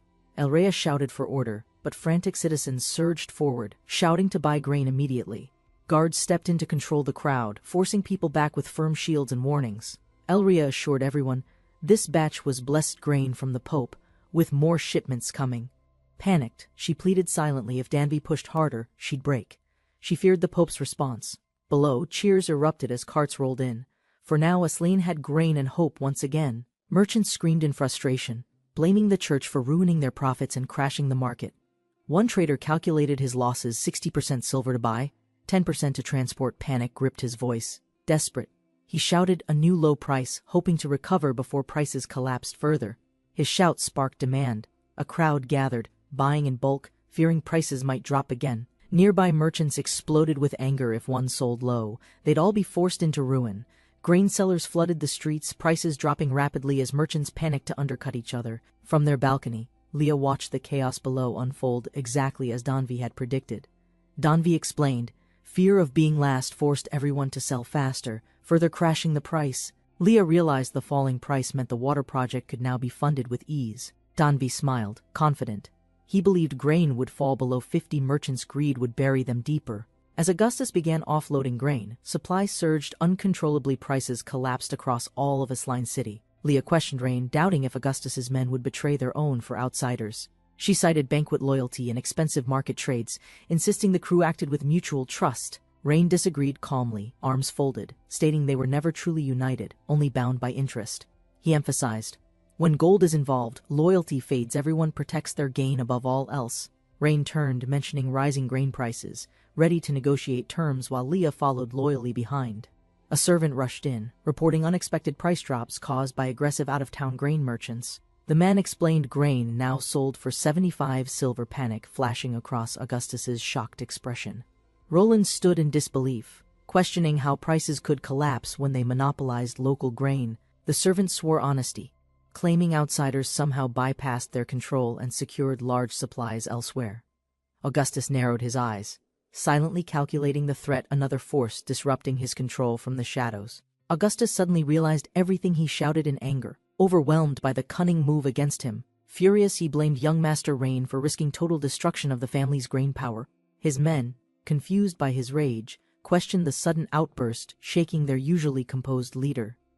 Augustus explained Rain deliberately spread false rumors about high grain prices across Etherland City. That bait lured nearby merchants, flooding the city with grain and collapsing Augustus's price control. With merchants flooding Etherland, surplus crashed prices. Rain's men had already sold before the drop. Caught in panic, out-of-town sellers unloaded grain at losses, avoiding total financial collapse. An elder advisor growled, calling Rain's tactic cunning. Frustrated by their failed market manipulation, Augustus, brooding in his chair, claimed to hold another strategy to regain control swiftly. He proposed hoarding all grain until citizens grew desperate, then selling back at inflated prices. Augustus urged unity. Only by withholding all grain could they survive and regain their lost wealth. He warned any merchant acting alone would destroy the plan and doom everyone involved. Roland agreed reluctantly, placing faith in Augustus's logic to hold back their entire grain supply. He commanded immediate storage, no selling allowed, hoping short-term sacrifice would bring long-term market dominance. Outside, Rain's allies observed them, ready to exploit the situation and dismantle Augustus's secret plan. An aide rushed to follow orders, promising to guard the grain and halt all trading. Augustus exploded in panic, realizing hoarding wouldn't help if others dumped grain first and collapsed prices. He reversed the command in fury, ordering immediate full sale of their entire grain stockpile. The aide obeyed nervously, acknowledging the shift, still unsure how it would impact their winter needs. Meanwhile, Rain calmly offered grain to the Holy Maiden, just enough for her people's survival. Rain explained calmly, selling at the peak, then buying lowest, earns tens of thousands easily. A servant reported another price drop: grain, now traded at 3 bags per single gold coin. Rain grinned, proving his earlier prediction right. Patience in trade always beats emotional panic buying. He offered 10 bags per coin, proposing they now finalize a beneficial deal together. The Holy Maiden, intrigued by his confidence and results, asked what kind of deal he meant. Rain boldly declared he could provide everything, his tone firm, his ambition clearly unwavering. He extended his hand confidently, emphasizing the scope of what he offered to manage. The Holy Maiden, surprised, questioned the word Rain, confirmed they could supply every elven daily need. From food to land, Rain promised to fulfill all demands if a formal deal was made. The maiden agreed to contact their queen. Rain prepared a letter requesting direct negotiations without delay. Rain leaned back, strategizing calmly about the aftermath once the grain crisis finally settled. He believed Etherland's nobles would struggle to regain influence after losing public trust and control. With nobles weakened, mages would try reclaiming dominance, especially over city defense and magical regulation. Rain stressed the importance of establishing their rule before power slipped back into the mage class. Leah gently touched his head, smiling softly, reminding him to rest, despite his never-ending ambition. Rain admitted he wasn't tired but burdened by countless thoughts stirring inside his calculating mind. Suddenly, someone arrived urgently. News had come from Etherland's city, disrupting the atmosphere completely. The man, breathless, reported movement. Nobles in the city had started loosening their grip on trade. He explained chaos erupted after the royal court collapsed. The Grand Duke's support had vanished too. Rain stepped forward casually, intrigued by the turn, ready to seize opportunity in Etherland's shifting power. The soldier confronted Rain, demanding answers. Rain stood calm, hiding his true intent behind confidence. With a sly smile, Rain offered a deal he aimed to profit, not provoke conflict. A cart approaches the towering gate of the city, guarded by armed soldiers in armor. A soldier steps forward, blocking the path, demanding the identity and purpose of the traveler. The girl calmly replies, claiming Etherland's citizenship and explaining her goods are bound for elves. The soldier frowns at her answer, doubtful and suspicious. He commands the guards to search. The rear of the cart is uncovered, revealing tightly packed barrels filled with unknown supplies. A guard strikes the cargo with his spear, smashing the storage jars into loud pieces. The girl pleads desperately, watching the ruined goods, helpless to stop the reckless search. Another soldier checks the cart's contents, confused. He reports there's nothing suspicious to be found. The captain dismisses the damage, coldly ordering her to pay toll according to vague rules. Shocked and angry, the girl protests her goods destroyed, and now a toll demanded unfairly. The soldier growls impatiently, warning her one last time, pay the toll or leave immediately. Cornered and unsure, the girl begins to speak, voice trembling under pressure and humiliation. A voice interrupts. Her companion, a masked figure named Luan, calmly urges her to comply. She nods and hands over the payment, 1 silver coin, hoping this ordeal is over. The soldier smirks cruelly and announces the toll has doubled under new orders from Rain. The girl shouts in disbelief. The toll now exceeds the total worth of her entire cart. Frustrated and cornered, she clenches her teeth, flames of anger burning behind her forced calm. She hands over the coins, swearing vengeance once her powerful brother completes his current project. The guards step aside reluctantly, allowing the cart and travelers to finally continue their journey. Inside another carriage, 2 observers comment sarcastically on Rain's greed and the absurd toll hike. A merchant glares and defends Rain's name, warning others not to speak of him disrespectfully. The blonde stranger questions the claim, noting Rain himself never announced any increase in tolls. The older man beams, explaining how Rain sacrificed profits just to stabilize market prices for citizens. Despite losing money himself, the merchant praises Rain's reforms and how he prioritized people over profit. Eyes shining with pride, he declares loyalty. If given the chance, he'd serve Rain wholeheartedly. The blonde traveler recalls dark rumors Rain killed civilians and forced labor on an unknown project. The merchant, surprised and defensive, accuses the outsider of knowing nothing about Etherland's powerful Elwyn family. The merchant insists the Elwyns deserved punishment, clearly angered by the mention of their past crimes. He declares anyone doing business in Etherland City understands who the Elwins really are inside. The blonde man stays calm, challenging the merchant's bold claims by asking what he truly knows. The merchant lowers his voice, leaning in, revealing the Elwin family's darkest secret business venture. He finally confesses, the Elwins' fortune comes from trafficking innocent people across the western border. The blonde man freezes, eyes sharpening. He's furious this news directly threatens his workforce and plans. Fists clenched, he swears retaliation. He's already short on labor, and now faces deeper sabotage. He strategizes quickly, control border patrols, prevent internal collapse, and stop foreign powers from interfering. The merchant interrupts angrily, demanding answers. Why were tolls being charged again at the border? The girl, now frustrated, questions the guard, insisting she already paid leaving Etherland City. The soldier coldly explains, Etherland's toll is separate, this one applies to crossing the border. She refuses to accept it, yelling that it had always been one toll before. Unmoved, the guard demands payment again, or threatens to block her path with force. Clenching her fist, the girl asks the guard how much the toll costs this time. The guard smirks with clear greed, demanding an outrageous amount, 1 full gold coin. She shouts in disbelief, calling it outright robbery in front of nearby travelers and witnesses. Her companion urges patience, mentioning her brother Rain again. Reluctantly, she agrees to pay. Suddenly, the guard spots movement inside the carriage and orders everyone inside to step out. At the border fort, soldiers announce strict inspections for all travelers attempting to cross through. The blonde man steps forward confidently, ready to face scrutiny without hesitation or fear. He stands tall beside his companion, giving full permission for the guards to inspect. The lead guard stares in shock, recognizing the man's identity with growing nervous tension. Trist walked in, only to face a cold glare and immediate hostility from the woman. The woman recognized him, her tense posture showed this wasn't a casual or friendly reunion. An officer beside her explained, these men were once mountain bandits turned dubious city residents. Trist's dealings with nobles and merchants had cost many lives and triggered legal accusations before. As demands rose for repayment, one of the men lunged violently, forcing Trist to react. Trist denied the accusations, insisting he already paid the exact amount they originally demanded. The man mocked him, explaining that bribes were separate, charged secretly to ensure safe passage. Realizing Trist couldn't pay again, he blocked the exit and prepared to attack with force. Suddenly, a voice criticized the toll, questioning how Aslan's city revenue remained so suspiciously low. The bandit turned, startled by the newcomer's appearance, completely unaware of where she came from. The man's eyes widened in shock as someone unexpected suddenly entered the tense standoff. A stunning woman appeared confidently, immediately drawing attention with her composed grace and noble posture.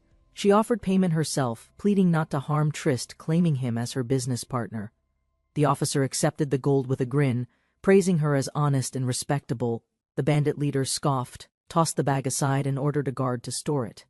The guard leered at the red-haired woman, asking where she lived with clear intent. She swiftly blocked his hand, her gaze unflinching and presence commanding without needing words. The blonde woman smirked, mocking the guards as unfit even to serve as laborers. Enraged, the man charged forward recklessly, shouting threats with his weapon raised in frustration. Before he could strike, the red-haired woman flipped behind him and grabbed his collar. A blade slashed downward, aiming precisely where the red-haired woman had just moved from. She turned calmly, sensing danger before it landed, completely unfazed by the incoming attack.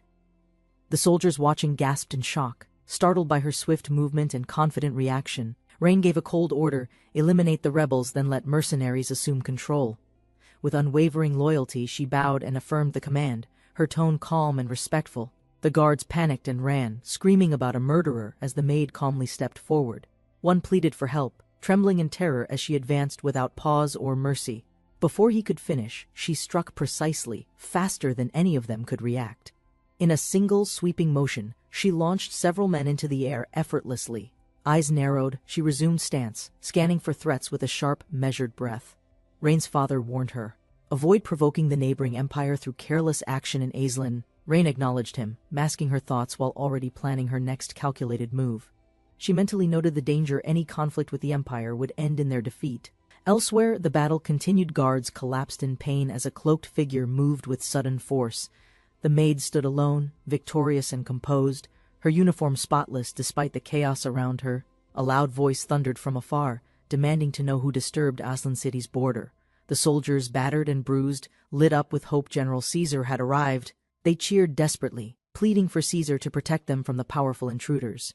Caesar stepped forward calmly, questioning who was responsible for the sudden unrest and fighting. Rain analyzed his profile, disloyal yet highly skilled, strong in leadership, magic, and battle tactics. Rain addressed Caesar by name, confirming his identity and connection to the Holker family. He revealed knowledge of Caesar's brother, who worked deep within Prisria's contested borderlands. Startled, Caesar demanded answers, unsure how this stranger knew about his closely guarded family matters. Rain calmly stated the truth. He was the younger brother of Prisria, Edgar, Caesar's sister-in-law. Caesar froze, realizing Rain was the Grand Duke's son, the one mentioned in his brother's letter. Caesar recalled the letter from his brother, asking him to protect Rain discreetly. He remembered how Aislin's city lord had praised Rain's potential and promised future support. Caesar expressed gratitude back then, not realizing the weight of the favor he'd accepted. Now, understanding Rain's noble status, he felt the political masks around him growing heavier. Accepting this reality, Caesar nodded. This power and recognition was exactly what he had always sought. Caesar reflected bitterly, convinced his strength was wasted in this remote and powerless outpost. Gripping his sword, he declared Rain a fraud and urged soldiers to kill for reward. The red-haired noblewoman shouted furiously, accusing Caesar Holker of initiating rebellion against the crown. Caesar's allies panicked, pleading desperately. They feared his actions would doom the entire noble family. With unshaken defiance, Caesar reminded them he had already crossed lines they dared not approach. He hurled his sword violently, silencing their protests, evoking memories of brutal punishment by Rain. Caesar coldly warned them. Rain's wrath had obliterated families stronger than theirs without hesitation. Caesar raised his hand, declaring the region's wealth and legacy under threat from internal decay. He offered them a grim choice: defect and survive, or perish by loyalty and pride. The crowd hesitated, shaken by Caesar's passion. Some began questioning their loyalty and former stance. One by one, soldiers turned. Even the proud noblewoman realized his influence had spread deeply. With rising cries of unity, the soldiers marched behind Caesar, accepting his vision and command. Caesar warned Rain sternly, demanding obedience before chaos erupted across their ranks and loyalty fractured. Rain replied calmly, offering redemption if Caesar turned away one last chance before spilling noble blood. Caesar shouted the order to attack. Soldiers rushed forward without hesitation, swords gleaming in sunlight. Surrounded by enemies, Rain stood alone, unshaken, confident. As blades approached with murderous intent, she tore her skirt away, revealing battle gear beneath, ready to fight with full strength. She launched from the ground, cracking stone under immense force. Mid-air, she aimed her descent directly at the armed enemy. She struck with precision, slamming the man down without hesitation. An enemy attacked. She dodged swiftly, expression calm and prepared. With a spinning kick, she sent him flying across battlefield. She struck again, her powerful kick knocking another soldier aside instantly. Rain stood firm, calmly observing as chaos unfolded before her. With fierce momentum, she launched herself straight toward another advancing attacker. The man screamed, thrown back violently by her overwhelming physical force. Rain warned Caesar again, urging him to surrender before facing destruction.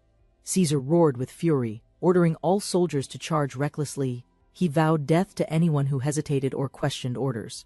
His men hesitated briefly, then rushed forward, driven by fear. Rain reacted swiftly, striking the first attacker down with precision. One by one they fell, overwhelmed by her relentless defense. Rain's spinning kick sent several soldiers flying in all directions. Caesar ordered wizards to cast magic and hold her down. A mage responded instantly, conjuring a glowing blue ice arrow. Shards of frozen magic launched toward Rain from multiple directions. Rain narrowed her eyes, preparing to counter the magical ambush. Rain's legs were frozen solid by the spell. Her body trembled, completely locked in place. Caesar ordered his troops to finish her, yelling she must die without any hesitation. Soldiers rushed forward with weapons drawn, aiming to strike Rain while she stood defenseless. Rain's companions spotted her peril and shouted urgently for the backup weapon to be delivered. A subordinate responded immediately, gripping the weapon tightly, preparing to throw it toward Master Rain. The hammer was thrown with force, glowing faintly with electric energy. Rain broke free, landing hard as magic surged beneath her feet. Her ally analyzed the battle, sensing power about to be unleashed. The hammer struck the ground, releasing energy through the stone floor. Blue lightning erupted, electrocuting Caesar's soldiers and stopping their advance instantly. The thunder energy pulsed through the ground, cracking the surface beneath the general's firm stance. Rain confirmed the circuit was disrupted. Her plan to disable enemy coordination had worked perfectly. Confused and panicked, enemy soldiers questioned the sudden lightning, unsure of what they were facing. Rain casually remarked the moment could be useful for training future workers on electricity dangers. Caesar screamed orders to charge, but his soldier hesitated, fearing they'd be struck down next. A dark figure descended, slashing cleanly through a soldier's body. He stood over the corpse, warning that traitors would be executed.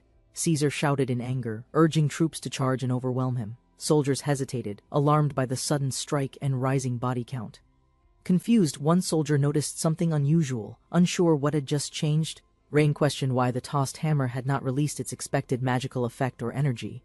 Her comrade admitted the hammer's power was likely depleted after the earlier battlefield discharge. Rain's allies offered to escort her to safety, seeing her energy nearly exhausted. Rain refused escape, calmly asserting that Caesar would not be allowed to escape today. Caesar misread the situation, thinking her magic failed, and immediately ordered troops to resume attack. A lightning bolt struck the battlefield, halting Caesar's forces with shock. Energy surged upward, revealing a figure wrapped in glowing electric aura. Caesar stared upward, confused and alarmed by the sudden magical presence. A powerful sorceress descended, electricity surrounding her as she confronted Caesar directly. Electric arcs surged as the warrior woman descended, landing between enemies before they reached her ally. The young master, calm and calculating, confirmed her timing. His energy source had just failed. Surprised, she teased about the battery's effects, eager to hear how well it performed. He dismissed the chatter, focusing on completing the arrest of Caesar and his rebel troops. Without hesitation, she acknowledged him, unleashing power as soldiers below braced for her lightning assault. Surrounded by crackling lightning, she commanded all soldiers to attack without mercy or hesitation. The masked troops obeyed instantly, leaping forward as thunder roared around their synchronized formation. She unleashed a concentrated spell, intermediate lightning magic. Lightning strike, blinding light engulfed the battlefield violently.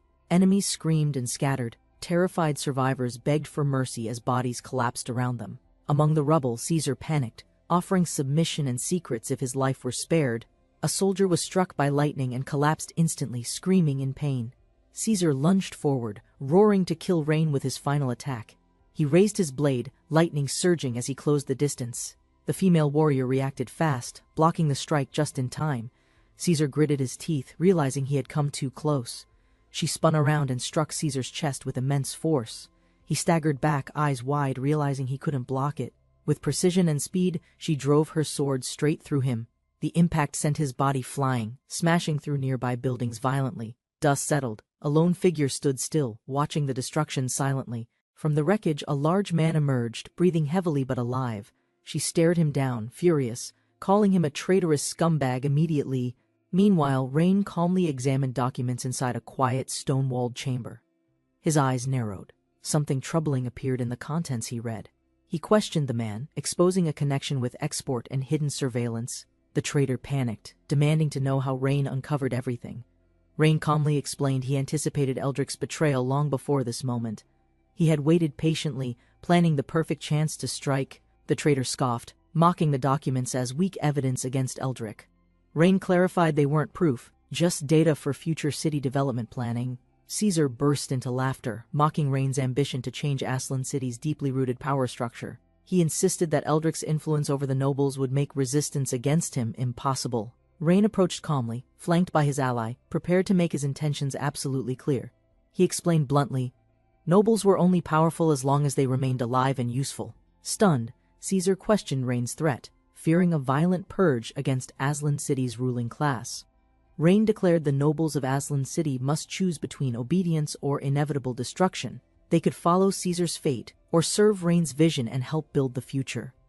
Confident and composed, Rain questioned aloud which option Caesar would choose after such clarity. He considered the military timeline by autumn. New equipment and troops would be fully deployed. Standing by the wall, Rain examined a scroll outlining defense plans for coming conflict. Rain studied the map carefully. Peace depended on successful negotiations with the elves in west. The eastern territories posed no urgent threat, but the northern Duke Sorgrin remained dangerously unpredictable.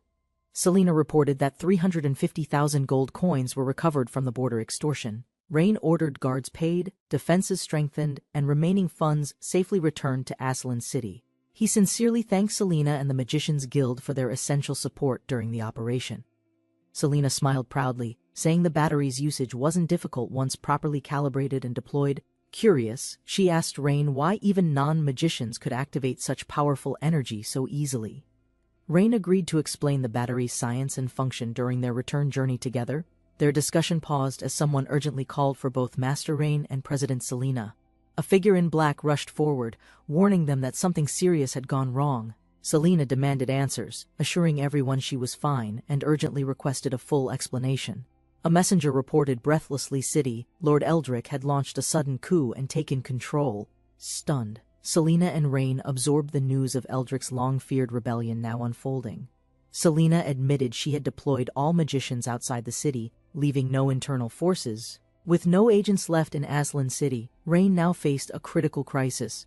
Rain calmly reassured Selena, showing no fear despite the rebellion's news. He knew Eldrick's move was desperate. Victory was already out of reach. Eldrick calmly rode through the city gates, his expression heavy with silent thoughts of betrayal. Rain approached on horseback, stopping him with a stern voice. Surrounded by flags and sharp eyes, she stared coldly at Eldrick, suspecting his long absence had deeper reasons beyond politics. Inside the wooden hall, Eldrick smirked confidently, meeting her question with teasing arrogance and feigned interest. He finally snapped, blaming her father for abandoning him to rot in this forsaken place.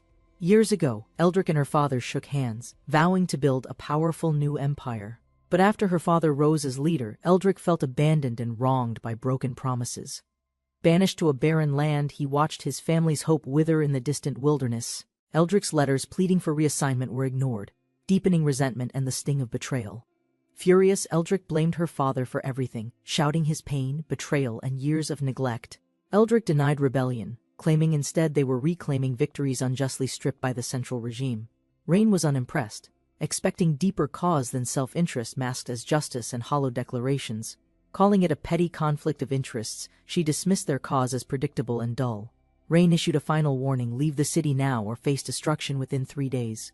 Eldrick's men laughed, mocking Rain's confidence, believing storming Aslan would take far longer than threatened. The rebels mocked Rain, accusing him of cowardice and calling his threats nothing but empty words. Eldrick, eager to provoke, challenged Rain with a bet, smirking with hostile confidence.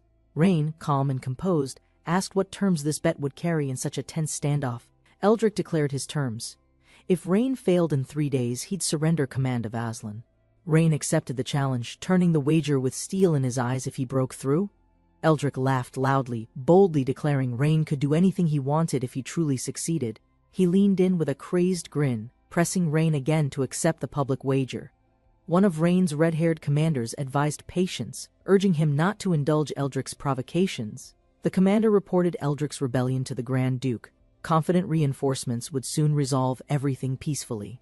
Mocking Rain's silence, Eldrick taunted him again, accusing him of cowardice for hesitating to accept the challenge. Rain accepted the humiliating bet, determined to prove himself and crush Eldrick's arrogance with results. He stared forward with calm resolve, reminding Eldrick to keep his word after the deadline. Eldrick raised his voice triumphantly, declaring the deal official before all soldiers present. Then, smirking, Eldrick revealed Orvis Empire's army had received word and would soon intervene. Confident in delay, Eldrick laughed wildly, predicting Rain would fall before reinforcements even reached Aslan. Rain returned to his command tent, accompanied by his officers, deep in thought and silence. Inside the war tent, trusted leaders gathered urgently, preparing for the next move with concern. The red-haired officer warned the city's defenses were weak, yet still hard to breach quickly. Another suggested retreating south, regrouping with the Grand Duke's reinforcements before launching a coordinated assault. Rain calmly refused, promising Aslan's walls would fall within 3 days. No retreat, no delay. Rain voiced concern about the approaching Orvis Empire army, knowing time was now his greatest enemy. He examined the battlefield map closely, fingers tapping critical positions marked with pegs and flags. Rain asked Leah about the firewood and hay, ensuring their preparation was fully complete and ready. Leah confirmed all tasks were finished, reporting they had even located a nearby lake as instructed. Rain ordered Selena to freeze the lake, needing the water's temperature lowered before nightfall. Rain reassured his commanders with firm conviction. Every step was calculated, not a single doubt. With fierce determination, Rain led the front lines himself, galloping toward Aslan City's towering gates. He shouted the command to charge, and his soldiers surged forward with unwavering discipline and readiness. The heavily armed infantry advanced quickly, shields raised and battle cries shaking the sandy ground. Watching from afar, Eldrick sensed unease. Rain's army moved too swiftly. Something wasn't adding up. Eldrick watched in confusion as Rain's soldiers dumped firewood outside and withdrew without explanation. Perplexed, he turned to his aide, asking if this tactic was known from past defenses. The young officer guessed Rain might try burning the walls, though it sounded absurd at first. Eldrick snapped at him, mocking the idea of setting stone on fire with disbelief. Even so, the aide admitted confusion. Nothing else made sense with such strange preparation outside the gates. Eldrick shouted in rage, beginning to realize that Rain's bizarre strategy had a dangerous purpose. Suddenly, flames erupted. His soldiers confirmed Rain's troops were indeed setting the city wall ablaze. Staring at the fire, Eldrick called Rain a fool, mocking the logic of burning stone. His aide nervously asked if they should intervene or let the soldiers burn uncontested. Eldrick refused, insisting Orvis magicians must be saved for critical moments, not wasted on a stunt. Eldrick refused to use magic, ordering his men to conserve energy and avoid rash retaliation. He laughed confidently, convinced he would crush Rain within 3 days atop Aslan's burning wall. Meanwhile, flames continued to rise, steadily consuming the outer layer of the city's ancient stone defenses. At the city lord's mansion, a guard rushes in urgently to deliver a battlefield report. Inside the hall, Lord Eldrick listens calmly as soldiers inform him the enemy halted their attack. He laughs arrogantly, mocking their desperation, suggesting they foolishly used winter firewood for false intimidation. With confidence surging, Eldrick commands everyone to witness the young master's humiliating surrender in person. Citizens cheer as they glimpse the mansion, believing Eldrick's certain victory over Master Ron. Master Ron rode forward, criticizing Eldrick's fire-burning tactic as wasteful and strategically meaningless against resistance. Eldrick stepped into view, scoffing, boldly asking if Ron was here to beg and surrender. Ron raised his voice, offering Eldrick and his people one final chance to surrender without force, but Eldrick mocked the offer, reminding Ron of their strength and his past humiliating defeat. Ron warned Eldrick of financial debts and threatened public disgrace if surrender wasn't immediate and unconditional. Ron raised his hand and gave the final warning. Eldrick's stubbornness left no other choice. At his command, Selena advanced toward the battlefield, her eyes locked on the enemy stronghold. She summoned massive electrical energy, channeling her magic with determination to protect and obey her master. Eldrick shouted in alarm, ordering all available magicians to prepare for magical countermeasures against her attack. Selena soared through the sky, wrapped in lightning, unleashing terrifying power with a confident, focused gaze. A massive blue flame descended from the sky, crackling with power as it approached rapidly. Soldiers on the watchtower raised their arms in panic, bracing for the magical impact. A violet magic dome formed instantly, shielding the team moments before the energy wave struck. The magic projectile hit the barrier dead-on, shaking the ground and stunning the defenders. A nobleman laughed mockingly, mocking Selena's guild, calling their failed strike weak and misdirected. Eldrick's confident laugh fades suddenly, replaced by shock as he notices an unexpected change outside. Rain begins falling steadily, soaking the battlefield, altering conditions and catching Eldrick's forces off guard. Ron commands all troops to prepare immediately, turning the weather to their advantage in the fight. With battle cries, soldiers surge forward, raising shields and weapons determined to press the attack. Selena is warmly thanked by comrades for her critical magic, bolstering morale despite the storm. Rain realized the girl's magic could influence climate, possibly solving future droughts across regions. She questioned the young master, unsure if the radical method would truly destroy the city wall. He calmly explained that once the ice water hit the wall, it would completely collapse.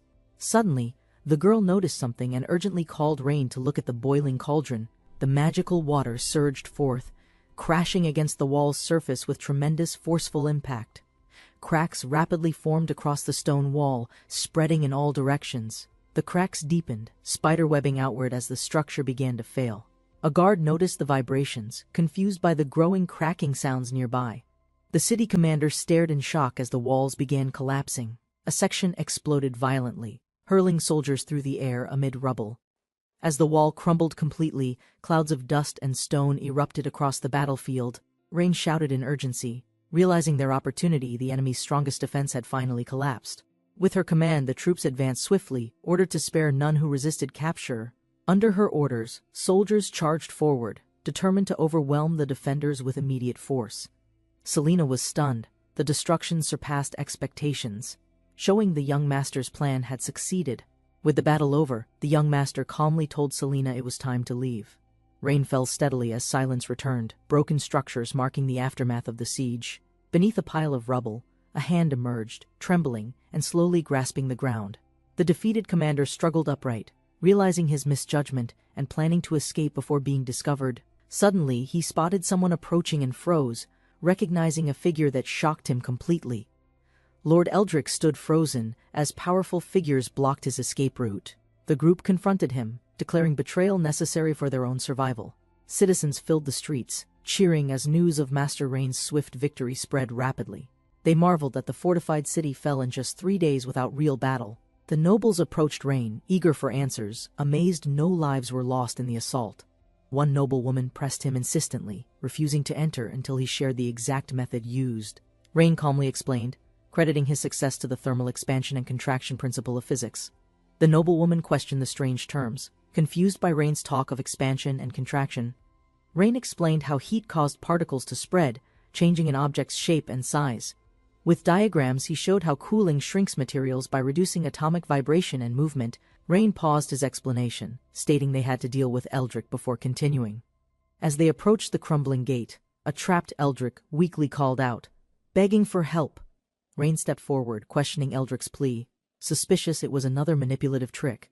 Lying in rubble, Eldrick insisted he was deceived and never meant to betray Rain. Rain remained cautious as Eldrick continued begging, claiming he had been misled all along.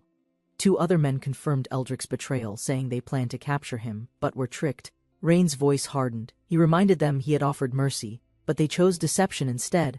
Desperate, the old noble offered all family assets in exchange for sparing their lives. Rain coldly replied, killing them would still grant him their lands, without needing consent.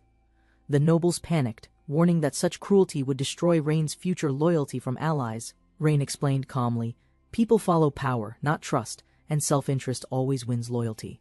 He ordered their arrest without hesitation, as soldiers moved in to carry out justice. Panic spread as enemies inside the building screamed for everyone to run immediately. Masked spies were shocked to see the wall destroyed so easily from the outside. One of them panicked, confused how Rain could possibly break through solid defense. A spy speculated Rain soaked the wall for days, weakening it until it crumbled. The masked leader dismissed the idea angrily, refusing to believe such tactics worked. The masked leader yelled in frustration, furious that Rain's siege tactic seemed unbelievably simple. He stubbornly insisted it was impossible, refusing to believe the wall fell without sorcery. Blaming magic, he shouted that only powerful spells could achieve something that drastic. One of his men urged retreat, fearing Rain's army would arrive and trap them inside. As the spy prepared a weapon, Rain appeared behind them, startling both with his presence. Rain appeared before them, calmly asking where they thought they were going. The masked men panicked, shocked at Rain's sudden arrival, and questioned how he moved so fast. Rain revealed their escape caused a chain reaction troop scattered, allowing him easy access inside. He explained the guards no longer resisted, abandoning their posts upon seeing betrayal and desertion. Facing the masked man, Rain mocked him, asking if the mask hid scars or ugliness. The masked man warned Rain that Edgar's downfall was coming with the Orvis Empire. He blamed Rain for destroying the city wall and dooming Azin to future invasion. With a cry for revenge, he shouted they'd reclaim their pride once the army arrived. Drawing his blade, he lunged fiercely at Rain, aiming to strike without hesitation. Rain calmly ordered Leah to intercept him before the assassin could land a blow. Leah reacted swiftly, deflecting the assassin's sudden strike with precision. The knife flew from his grip, hitting the wall nearby. The masked man stumbled, stepping onto broken shards on the floor. He stood back up, glaring silently as tension filled the room. Leah turned to Rain, surprised, and whispered, "It's actually her." The masked enemy triggered a smoke escape technique, disappearing alongside his accomplice without hesitation. Before vanishing, he shouted Rain's name, vowing to return and take revenge soon. Rain and Leah watched the smoke fade, realizing the attacker had planned the retreat carefully. Leah blamed herself for being too slow, ashamed she allowed the enemy to escape. Rain wasn't surprised, they always left escape routes. What troubled him was their unknown identity. Leah recognized the masked man, revealing he was someone she had seen before. Rain asked if they were close, but Leah clarified he was merely an old subordinate. She explained he later betrayed the realm and joined the enemy Grand Duke Sorin. Rain suspected a connection to Adrian, the executed traitor, and Leah confirmed the family tie. Leah explained he opposed Adrian's ideals, left the family, and followed the Grand Duke instead. She questioned Rain's confidence, Wondering how he'd handle the massive approaching Orvis army, Rain remained silent, as she warned their enemies might attack before defenses were rebuilt. She feared they'd be overwhelmed before they could repair the city's outer structure in time. Rain reassured her calmly, saying he'd already planned how to handle the entire situation. As they faced the growing crowd, she realized Rain always stayed 2 steps ahead. Rain took the loudspeaker as the others struggled to calm the excited crowd. A citizen stepped forward, signaling the crowd to quiet down and listen carefully. Rain announced the Orvis Empire's army was already advancing rapidly toward their city. He warned they would arrive in just days, urging everyone to prepare immediately and unite. The crowd fell silent before breaking into shock panic rising at the word army. She shouted at Rain, frustrated after catching him doing something completely reckless without warning. The peaceful city stirred in alarm as news spread of the Orvis army's return. Citizens panicked, fleeing with precious belongings. Fear gripped their hearts despite last season's peace. A young noble expressed confusion, recalling the calm prosperity under Lord Rano's leadership. Selena warned him, fear spreads fast when soldiers aren't around, and people lack training. He calmly reassured her, believing she misunderstood his purpose to inspire trust, not incite panic. Rano explained that the enemy's real goal was psychological, to provoke fear, not conquer. Selena looked stunned, her confidence shaken by the letter Rano now held in hand. The scroll, stamped and sealed, was a formal declaration from the Orvis Empire itself. Rano read aloud the challenge, a demand to duel before civilians in the plaza. The townspeople erupted in anger, insulted by Orvis's mockery, vowing vengeance for such humiliation. The crowd roared with conviction, fists raised, ready to defend their home with fierce resolve. Citizens gathered tools and weapons, preparing for battle, driven by pride more than training. Rano stood firm before them, inspired by their unity and newfound courage to resist. He pledged leadership, promising to confront the Orvis Empire and protect their way of life. As night fell, the scene shifted quietly to the mayor's residence under pale moonlight. Inside his office, Rano worked tirelessly, reviewing reports and plans spread across his desk. Leah approached gently, offering tea, hoping he'd take a short break from the pressure. He declined firmly, knowing every moment mattered before the Empire's forces reached their border. Leah questioned his earlier words, confused by the contradiction between his speech and actions. Rano admitted the truth: his speech was a necessary lie to prevent mass panic and chaos. Leah pleaded for Rano to flee, desperate to save him from the looming invasion.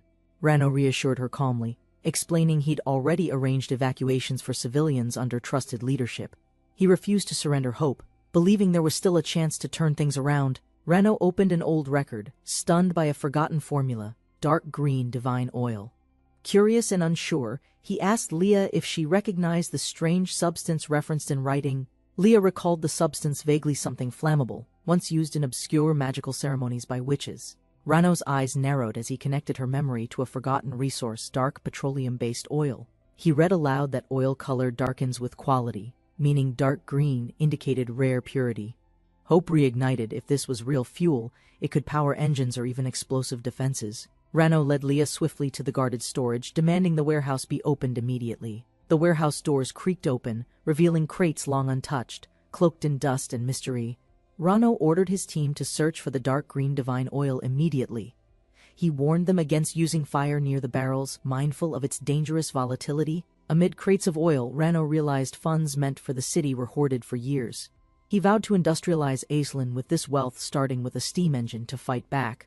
The workers called out in triumph, having located a sealed barrel marked with strange symbols. Leah rushed over, helping carry the heavy container with urgency toward Master Rain. Rain accepted the barrels solemnly, knowing this might change the entire tide of war. With steady hands, he removed the lid to confirm the contents hidden for years. Inside shimmered a thick, dark green liquid, potent, rare, and flammable, the true divine oil. Rain's eyes gleamed with confidence. He finally had a way to defend Aislinn City. Meanwhile, in the Orvis Empire's military camp, tension rose under the shadow of their tent. 2 soldiers knelt before Lord Castle, admitting their complete failure in the Aislinn campaign. Castle sneered coldly, disappointed not only in their failure but in their utter incompetence. Grand Duke Castle Waldron seethed. How could one city fall from their grasp in mere days? A soldier explained Rain's sudden success. He activated a powerful spell to shield Aislinn's walls. Castle realized they had encountered forbidden magic, likely dispatched secretly by Chaplain to protect Rain. A sinister mage stepped forward, proudly admitting he had supplied forbidden spells for this mission. He warned Aislinn's barrier was temporary. Now was the perfect moment to launch another full attack. But Castle, frustrated and humiliated, dismissed him coldly, not wanting reminders of his growing failure.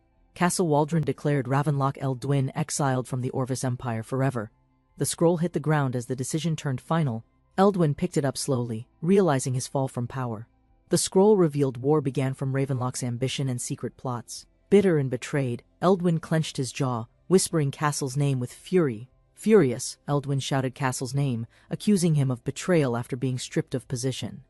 Castle remained cold and ordered Eldwin's immediate arrest, silencing dissent during wartime tensions. Guards moved swiftly, restraining Eldwin as he resisted, shouting against the injustice of confinement. Dragged from the hall, Eldwin pleaded desperately, but the command was already sealed. Elsewhere, Eldrick smirked cruelly, now in power, mocking the fallen man's shattered influence. Castle questioned Eldrick's fate coldly, leaving his punishment open to personal judgment and strategy.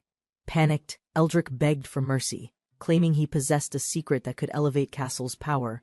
Intrigued by the offer, Castle's expression shifted slightly, now curious about this so-called secret advantage. Thurland City's grand main hall stood tall, its spires gleaming beneath the morning sunlight.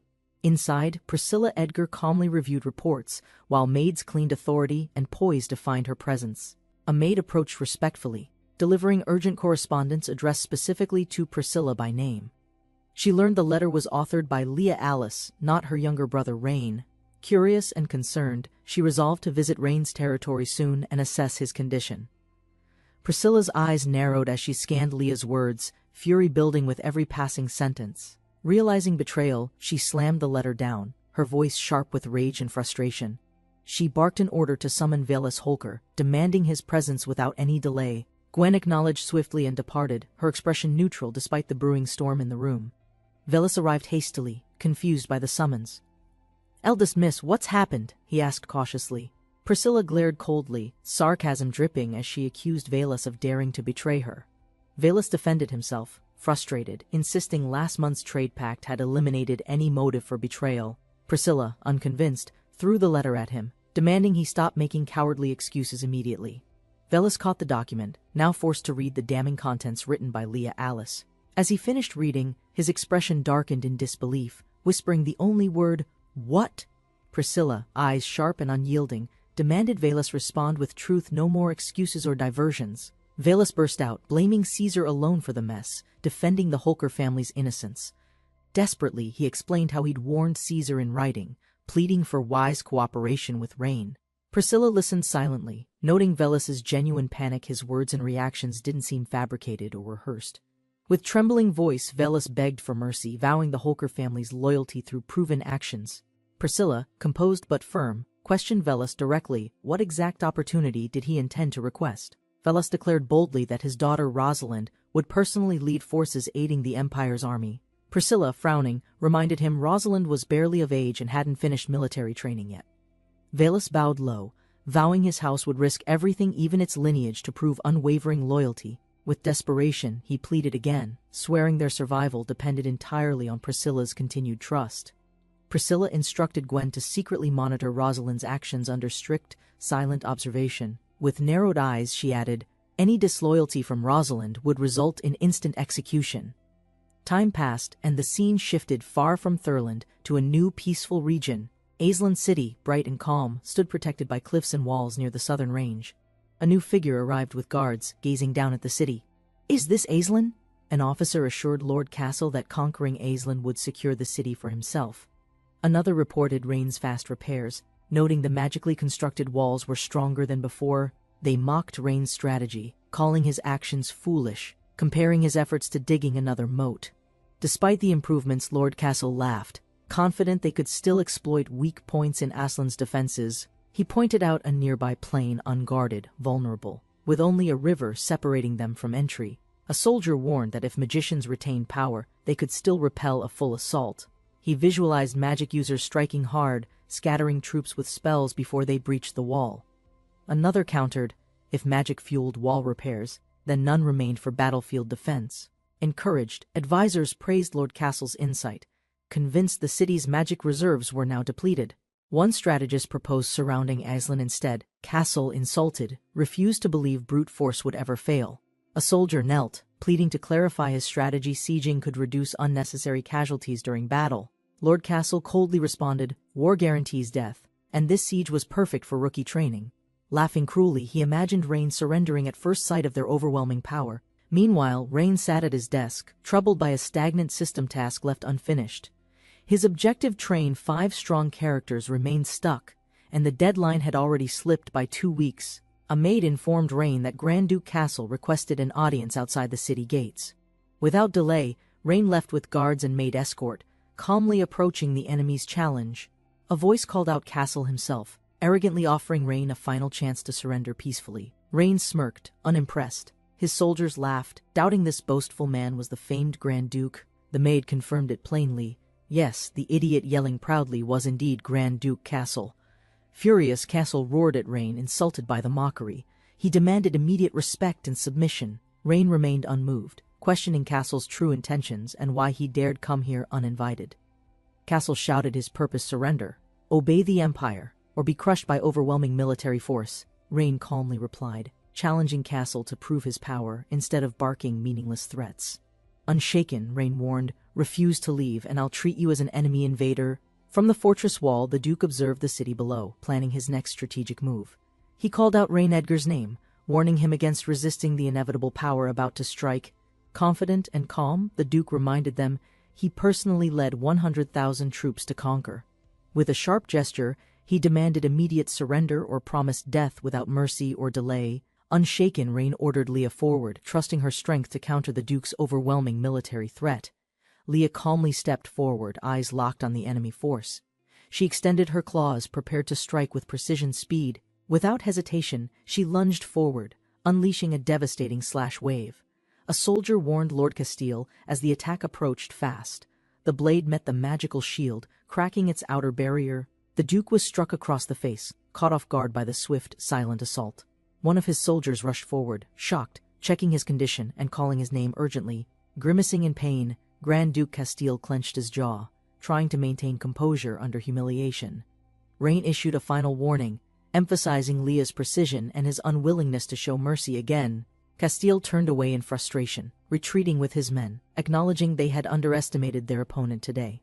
Inside the city walls, a guard alerted Selena to prepare. The enemy forces approached rapidly. Troops spotted returning figures above the cliffs, quickly recognizing the lead rider as Lord Castile himself. Surprised by his return, a soldier asked why their commander looked distressed and deeply frustrated. Castile admitted his failed scheme, blaming Rain Edgar's sudden interference for ruining the entire operation. A city knight informed Castile they prepared to seize the border again after 3 days. Frustrated and embarrassed, Castile struck the soldier, shouting in rage over the recent humiliation. He yelled about exhaustion, mocking their weakness after marching 3 days without rest or proper sleep. A soldier calmly explained that, despite fatigue, preparation for siege equipment and bridges still mattered. Other soldiers quickly agreed, urging Castile to reconsider rushing forward without full readiness or strategy. Ignoring their reasoning, Castile erupted again, accusing them all of being clueless about real warfare. Castile justified a sudden attack, believing Rain's forces would be tired and unprepared by now. Despite hesitations from his officers, he insisted surprise would grant them a decisive early advantage. With unwavering authority, Castile shouted his command to begin the full-scale assault on the city. Far behind the front lines, soldiers in the imperial barracks went about their daily routines. Grumbling about hardship, 2 soldiers joked bitterly about the struggles of military life and false promises. One soldier returned excitedly, eager to share what he had just witnessed near the camp. His friend pushed him to speak quickly, expecting something significant after such dramatic build-up. He joyfully described sheep being slaughtered, raising hopes for a warm, satisfying meal that night. Others celebrated the news, thrilled to finally eat after long days of marching and hunger. Their joy collapsed when orders came to attack immediately, leaving them confused and completely unprepared. A commander silenced complaints, reminding everyone to obey and prepare immediately. The tired soldiers reluctantly agreed, eyes weary, but orders were absolute. Massive troops assembled at the gate, readying for a forced assault. With a loud roar, soldiers charged toward the heavily fortified walls. Rain's ally calmly asked when to open fire on attackers. Rain calmly questioned the soldiers, curious if anyone had battled Orvis Empire forces before. One veteran stepped forward, explaining his past experience fighting against the disciplined Orvis Imperial Army. Observing the enemy's state, Rain noticed they looked starved and fatigued, raising questions about their condition. The veteran concluded these soldiers were likely underfed recruits, barely trained, and clearly not battle-ready. A young girl was shocked, wondering why an empire wouldn't feed its frontline assault troops. The veteran responded to Rain's question, offering two possible conclusions based on the soldiers' condition. First, he explained the troops were likely underfed, meaning their combat endurance would be poor. Rain encouraged him to continue, intrigued by the deeper implications of such a tactical situation. The veteran suggested Castile was using them as expendable troops to drain defensive resources deliberately. Rain reacted in disbelief, realizing Castile's cruelty went further than expected, sacrificing his own men. Rain questioned the Empire's morals, shocked by their disregard for their own people's lives. The veteran responded solemnly, saying few leaders truly cared for commoners like Rain and Alranian. He explained that most rulers, like Grand Duke Castile, treated soldiers as disposable for personal gain. Rain stared silently at Castile's image, reflecting on the cruelty disguised as imperial strategy and pride.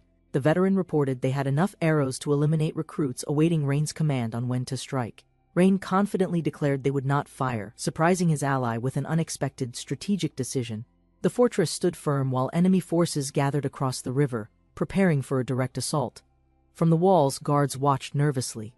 Two commanding women approached, sensing danger beyond the approaching troops. Selena, deploy all mages. Prepare to counter incoming magic. With a nod, Selena summoned her power. Leaping high above the battlements, Selena unleashed cold air, forming a swirling blast of frost magic. As clouds thickened overhead, enemy commanders mocked her actions, unaware real destruction had just begun forming. A guard questioned Lord Castle's concerns. The enemy's response had been quicker than anticipated. Lord Castle explained he sacrificed new recruits to trick the enemy into wasting magical power. His plan was clear: exhaust the enemy mages first, then strike with overwhelming force and cavalry. The subordinates praised Lord Castle's brilliance, imagining swift victory and complete control over the enemy city. But before they could act, a woman dashed inside, targeting Lord Castle with ruthless precision. Dark clouds swirled above the city as strange purple energy gathered, alarming the frontline soldiers. One panicked soldier shouted, unsure of the ominous energy forming rapidly over their heads. Sensing danger, the troops scattered, believing the city's magicians had begun casting devastating area spells. Terror struck deeply. Soldiers ran in chaos, begging for mercy, some cowering behind posts in fear. Realizing no attack came, confusion spread. Was it real magic, or a clever illusion after all? Despite fear, a soldier barked orders, forcing others to grab weapons and prepare for retaliation. The enemy launched a charge. The defenders stood calmly, observing the chaos unfold with quiet confidence. Selena questioned if basic illusions could truly halt enemies. She suggested attacking with stronger lightning magic. The blonde leader refused. She believed no magic was needed for what would happen next. The charging troops faltered. Cold wind and gnawing hunger drained their will to fight any further. The blonde commander observed calmly, stating the enemy couldn't even stand, let alone invade the city. Dove's Empire soldiers collapsed, overwhelmed by bitter cold. They trembled, crying out for warmth and escape. Despair spread. Some begged to return home, their wills shattered under the harsh winter winds.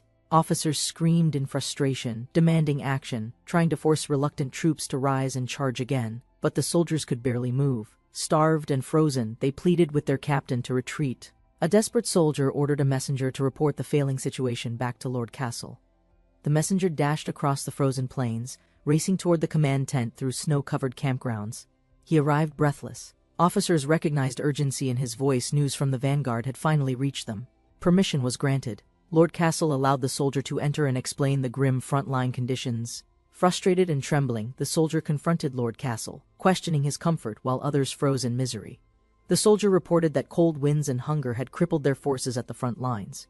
He pleaded for a temporary withdrawal.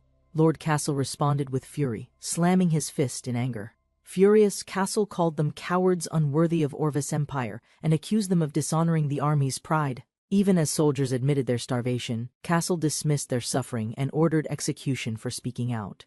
Enraged, Lord Castle declared he would personally lead the charge to crush the enemy himself. Castle's officers pleaded with him not to risk his life, offering their own loyalty instead. Castle praised their loyalty but insisted his true genius deserved recognition, not just their blind devotion. Proudly proclaiming himself a mastermind, Castle prepared to execute his next plan with arrogant confidence. He exited the tent, faced the fortress and called out to every magician under his command. Commanding them to use earth magic, he ordered a bridge built for cavalry advancement. Massive stones emerged, shaking the riverbank as earth magic reshaped terrain violently. The enchanted boulders slammed into position, creating the foundation for a bridge. Stone arches locked in place, forming a sturdy crossing above the river. Lord Castle ordered full assault, promising rewards for capturing Rain Edgar alive. His army roared forward, charging across the bridge to begin their attack. The Orvis Empire cavalry began their advance, thundering across the newly built stone bridge. A soldier informed Rain that a large-scale attack from the Orvis army was imminent. Rain immediately ordered something specific to be dumped into the moat as part of defense. He further instructed that every route near the moat be completely sealed and blocked. Leah acknowledged Rain's command without hesitation, preparing to carry out the defensive strategy at once. Soldiers carried barrels, preparing a black liquid as part of Rain's plan. They dumped the contents directly into the moat under watchful command. The dark substance spread quickly, coating the water's surface near the bridge. Unaware of the trap, Orvis cavalry charged forward across the stone bridge. The morning sun warmed the lush grasslands as a swift cavalry unit crossed the hills. At the front rode Rosalind Hulker, leading her unit with fierce urgency and sharp focus. Memories echoed her father's command to protect Master Rain and preserve the Hulker family's honor. Ignoring exhaustion, she pressed on while others begged her to rest after 3 relentless days. Determined, she demanded an update, her eyes fixed on the path toward distant Aslan City. A scout informed Rosalind that Aslan City was now only a day's ride away. She ordered a forward projection, eager to confirm troop patterns and enemy marching routes ahead.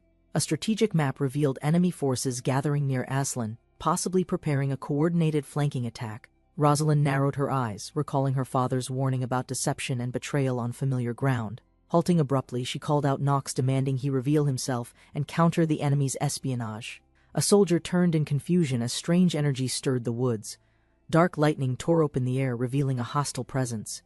A mysterious mage in black emerged, radiating violent magical power. Noxold appeared, face calm, crystal pendant glowing with energy. The guards shouted warnings, unsure if he was ally or enemy. Rosalind halted her horse as the guards confirmed the cloaked man's identity from earlier. Noxud, she questioned him directly, seeking clarity and authority as tensions ran high among her soldiers.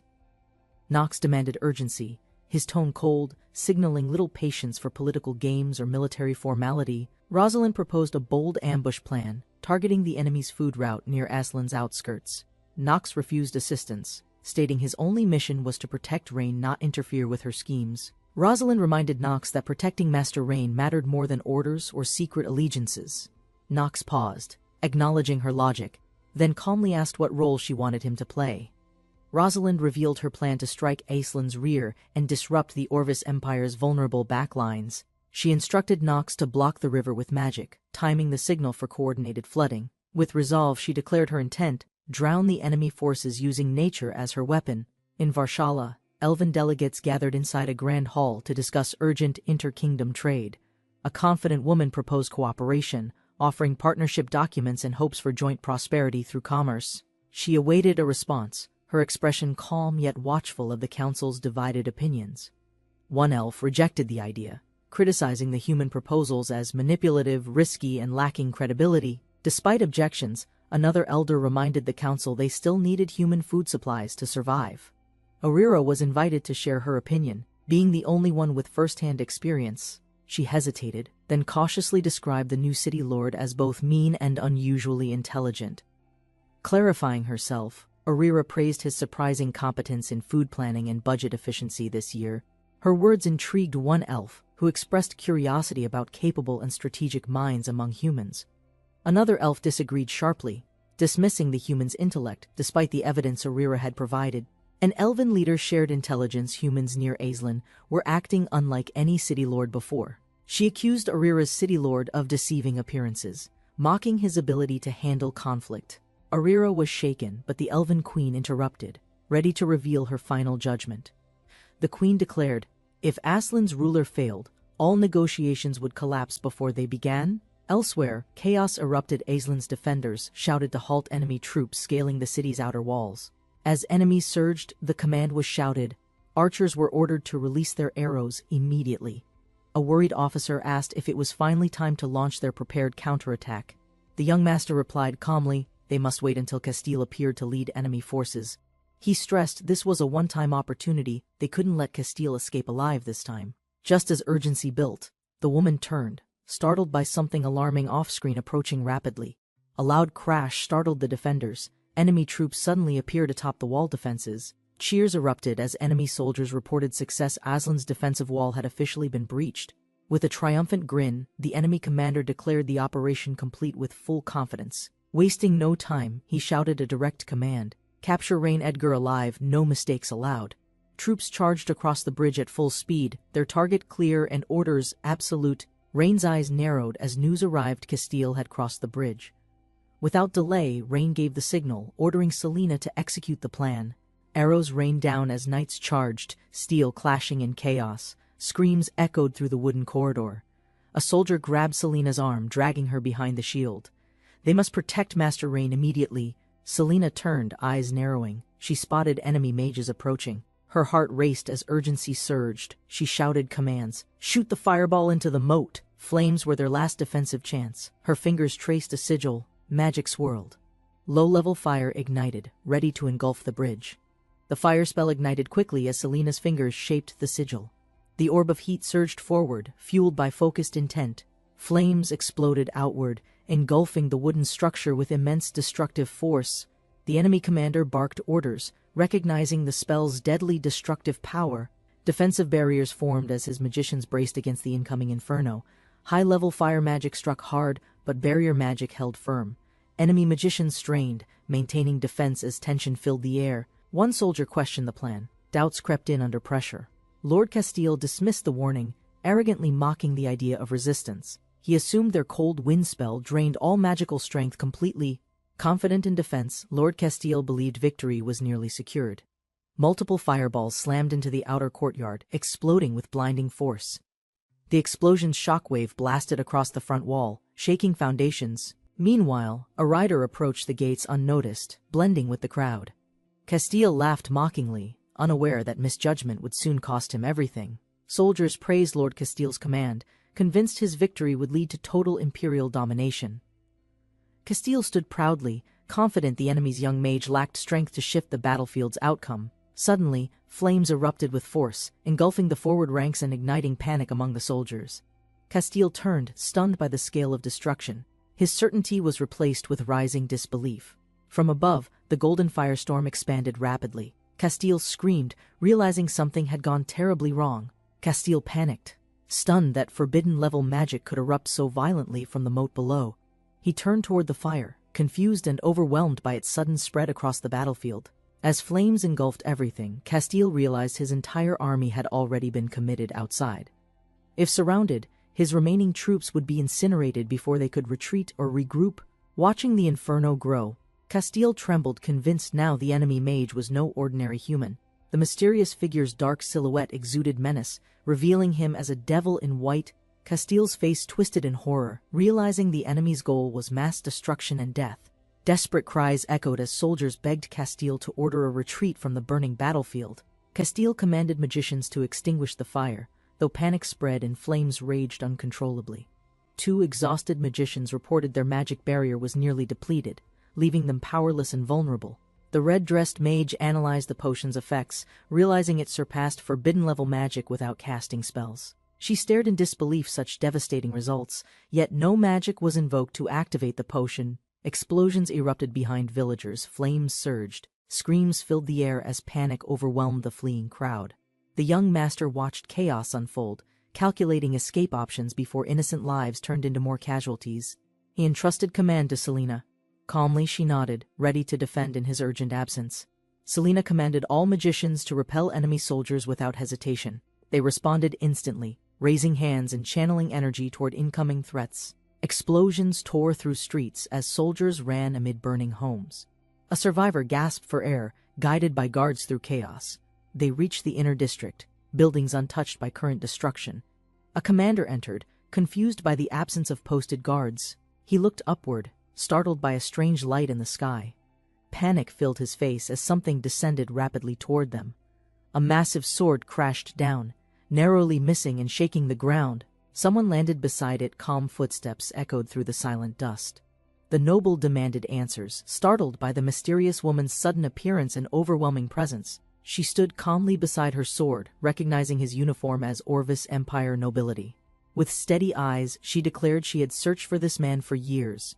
The noble sat up cautiously, alarmed by her intent but unsure of her purpose. She pressed forward, demanding information about the Empire's main force location without further hesitation. A worried soldier grabbed a whip, desperate to know if Master Rain had survived. The white-haired woman furiously interrogated the noble, demanding the truth without delay or hesitation. Panicked, the noble confessed their forces were destroyed by Rain's overwhelming forbidden fire magic. He tried to regain dignity, reminding her of his noble title and demanding respect. She rejected his words, enraged by his obvious lie and unwillingness to admit defeat. Furious with his lies, she ordered her men to beat him until truth emerged. The morning sun rose over the camp's tower, casting light on a tense outpost. Inside the command tent, the eldest miss awaited news as her knight returned from interrogation. The knight reported, "The prisoner boasted he's the Grand Duke, claiming incredible magical victories." The eldest miss grew furious, stomping hard, demanding harsher methods to break the captive's lies. She commanded relentless beatings, ordered the army to mobilize and prepare to reinforce the border. The knight confirmed the order loudly, ready to follow her command without a second thought. The enemy allegedly opened a massive breach, luring away forces while preparing a secret attack. She studied the map carefully, weighing a direct strike against possible traps near the fortress. Leaves rustled ahead. Movement beyond the trees broke the silence with sudden suspicious footsteps approaching fast. Alerted by the sound, she readied herself as the knight moved protectively to her side. A group emerged from the trees led by a pale elf woman with swift footsteps. A nun and several warriors stood by her side, calm but watchful of their surroundings. Behind them, a mage and archer approached silently, their expressions unreadable under the morning sun. The eldest miss narrowed her eyes, recognizing the visitors as someone far too familiar and dangerous. Outraged, she accused them of betraying trust, believing they had conspired against Master Rain's safety. The young elf shouted back, claiming Rain had invited them, denying any plot or betrayal. The eldest miss rejected the explanation, convinced they were working with the enemy nation. The elf warriors took positions, insulted and furious, raising bows and calling the archers to arms. Before arrows could fly, a glowing hand cast a spell, warping the air around them. A violet shield expanded outward, elf magic, space barrier stopping the knights and cutting off aggression instantly. The elf woman stepped forward calmly, her voice measured as she addressed the furious commander. She explained her visit. A man named Rain invited her for peaceful business negotiations. She offered a choice: ally with Rain and avoid war, or oppose him and fight. The eldest miss demanded proof, unconvinced by mere words spoken behind a glowing magical barrier. Obeying the request, a younger elf retrieved a sealed envelope Rain had written by hand. She examined the letter carefully. The seal was authentic, and known only to Rain's household. Accepting its legitimacy, she agreed to trust them temporarily, but remained wary of deception. She declared a condition: an escort would watch them constantly until Rain's presence was confirmed. The elf leader accepted the terms calmly, instructing her group to continue resting as planned. Rosalind issued new orders, assigning knights to observe the elves and report any suspicious activity. One elf questioned their queen, unsure why they'd still trust humans after such hostility earlier. She replied coldly trust was never expected from humans, but strategy mattered more than emotions. Still glowing with magic, she silently hoped Rain would prove worthy of the elves' trust. She vowed to change the elves' future, placing her hope in this uncertain alliance. Scouts returned urgently. Enemy flags had changed, revealing a third faction now present at the fortress. Rosalind interrogated the prisoner again, unsure how much of his frantic story was true. Messengers galloped through the forest, rushing to deliver orders before another disaster could strike. She realized there was no more time. Reinforcements must depart and reach the city immediately.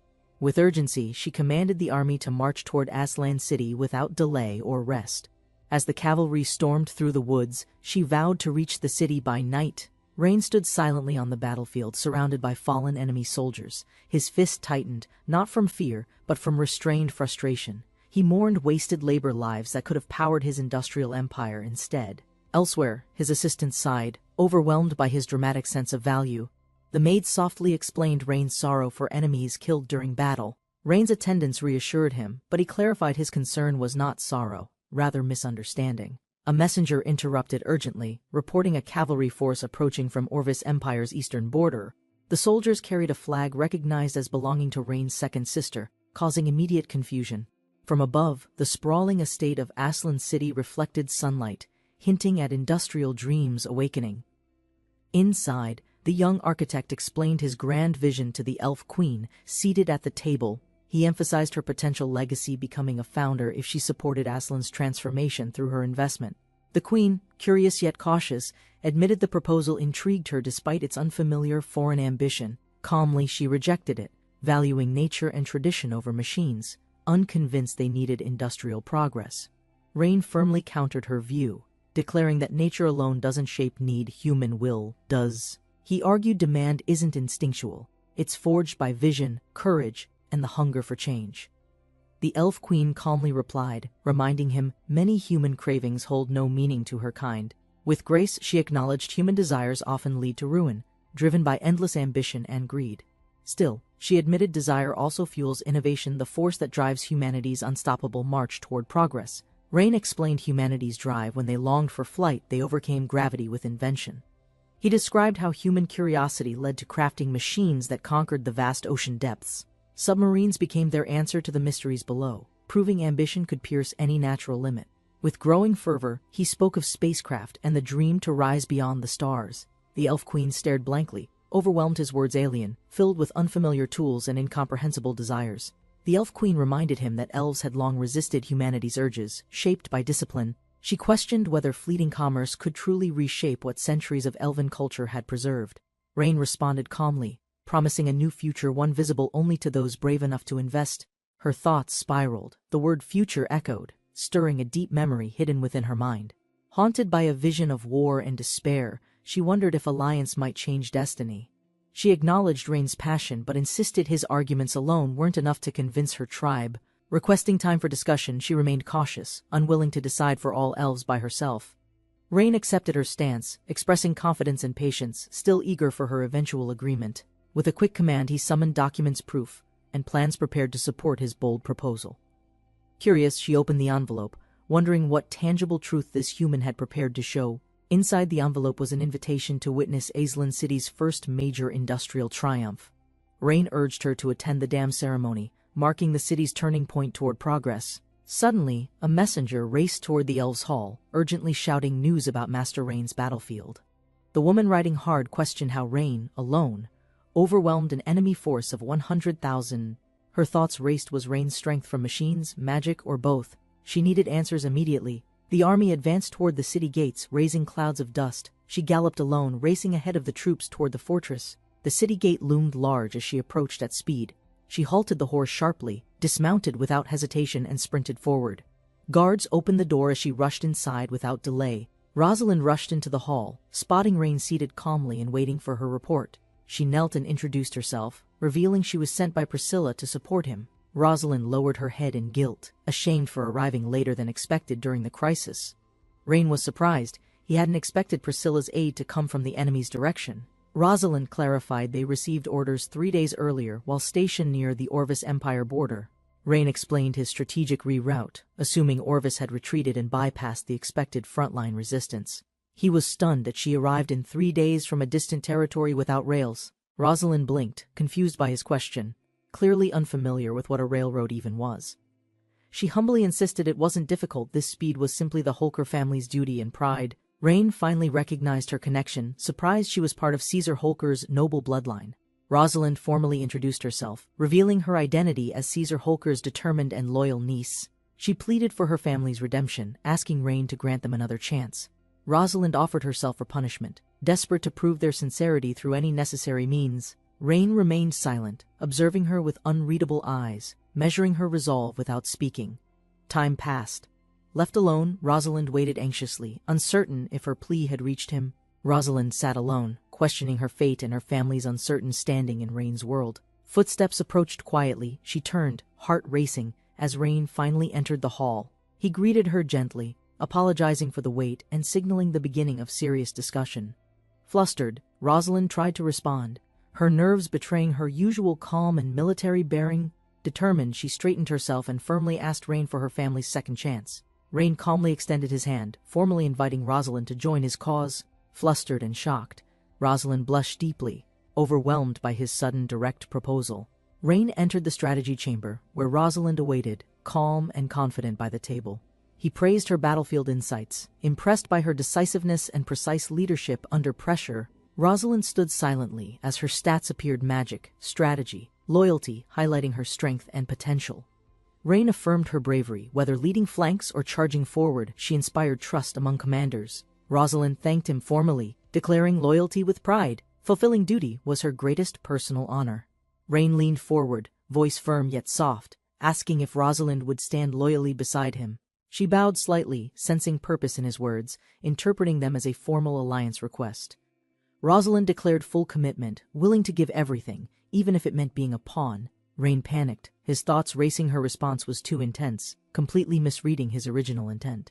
Scratching his head, Rain clarified awkwardly he never considered compensation, only partnership and strategic unity. Rosalind knelt firmly, eyes resolute, offering herself as a loyal servant despite past burdens. She expressed her dream to serve as a knight by Rain's side without hesitation. Yet she offered her body an apology, willing to sacrifice honor to repay debts. Rain recoiled in panic, quickly correcting her. He sought commitment in service, not personal compensation. Clarifying his intent, Rain asked sincerely if she'd join him, not be punished for bloodline. With clarity and strength, Rain formally asked Rosalind to become his knight without condition. Her eyes widened, heart racing. This wasn't duty, it was the fulfillment of her dream. Rosalind affirmed with pride, choosing the knight's path, not repayment, as her truest devotion. She knelt with grace and dignity, pledging loyalty not by debt, but by heartfelt choice. Later, Rain wrote to sister Priscilla, declaring Rosalind a true knight and mission complete. Rain instructed Liam to deliver a letter confirming Rosalind's success and dam project completion. He realized urgent pressure remained. He must find and train more high-potential individuals immediately. Rosalind was only one of 5. His system showed her progress clearly marked in progress. Suddenly, Rain recalled a forgotten name: Rieg, once a strong knight, mysteriously vanished from memory. Liam informed him that Rieg was imprisoned somewhere deep beneath the royal city's dungeon. Rain approached the cell, addressing Grand Duke Castle with calm defiance and sharp, steady words. Castle scowled from inside, insulted Rain bitterly, calling him a despicable and ungrateful noble brat. Rain reminded him clearly Castle was now the prisoner, stripped of title and former influence. Castle raged back, invoking Rain's father and ancient codes of battlefield conduct once respected. He shouted vengeance, declaring the old nobility would return and crush Rain's family without mercy. Rain questioned Castle's claim about a forbidden magician, asking if he referred to Selena. Castle insisted it was the forbidden spellcaster who unleashed massive destruction during their battlefield defeat. Rain dismissed the idea, attributing the explosion to planned oil barrels, not forbidden magic. He clarified further, such explosions were reproducible through science, not unique magic, proving Castle wrong. Castle raged in denial, but Rain ended the debate. Power, magical or not, no longer mattered. Rain stood before the cell, saying his visit had one purpose: demanding answers from Castle. He asked directly, "Who is the mastermind, and what is your real objective?"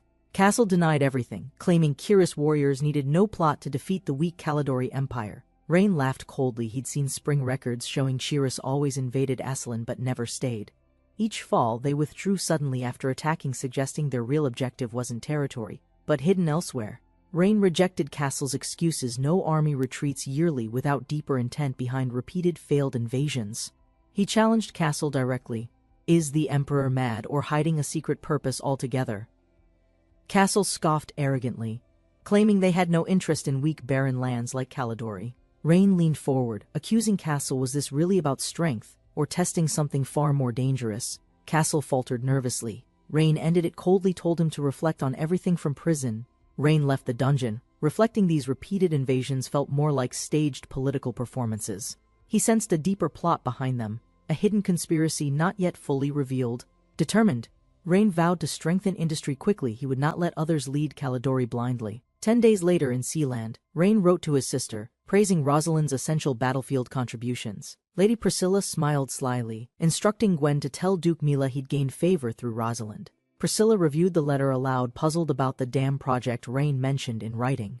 Gwen humbly admitted ignorance, crediting all dam-related brilliance to Rain's unmatched engineering and leadership. Intrigued, Priscilla decided to visit Rain's territory personally to inspect the dam construction project.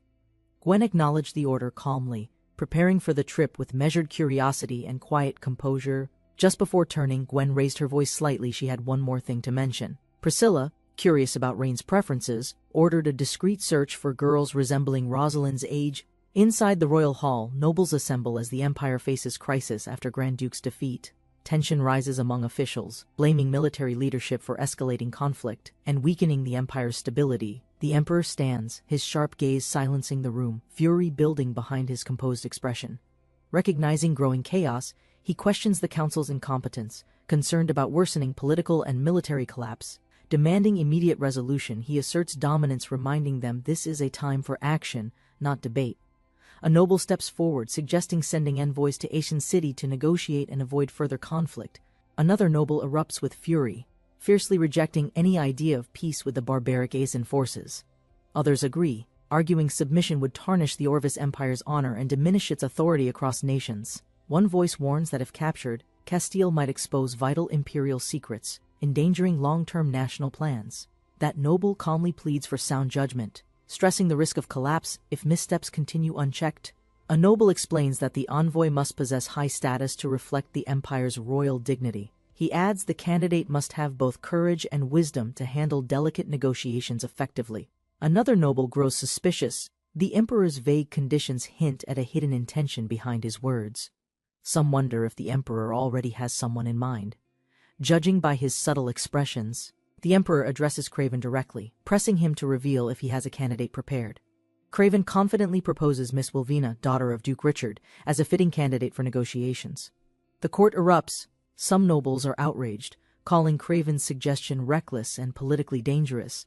They remind the room that Wilvina's father, Duke Richard, was imprisoned for crimes against the empire. The emperor silently observes Craven, impressed. He senses Craven's move cleverly aligns with his deeper intentions.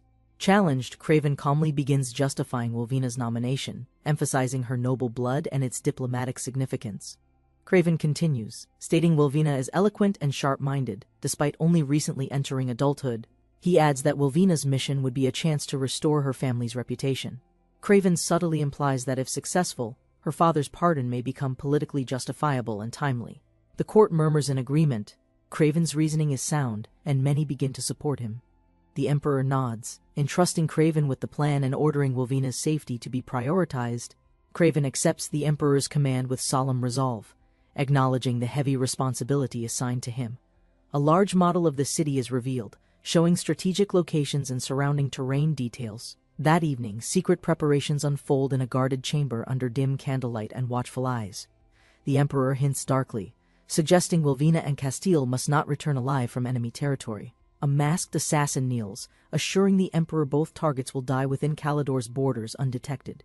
The emperor declares the envoy's death by Calidor's king a justified cause for total war. Time passes. The scene shifts from politics and palace intrigue to a sunlit, peaceful city market. Vendors call out happily, selling fruit and fish. Citizens enjoy stability under recent local reforms. Young Master Zane visits the market, warmly greeted by townsfolk grateful for his leadership efforts. Suddenly, Wilvina appears sharp-tongued and confident, startling Zane and his companions with her commanding presence. Wilvina and her maid take their leave, casually greeting Zane and the townspeople from afar. Locals cheerfully wave goodbye, unaware of the quiet political tension surrounding Wilvina's upcoming mission. Zane scans the crowd. A system interface reveals Ivan Cobb's age, stats, and high loyalty. Other townsfolk are scanned as well, Marina and Thomas, each showing surprising strength and tactical potential. Despite low expectations, Wilvina realizes hidden talent thrives even among ordinary citizens in Asen City.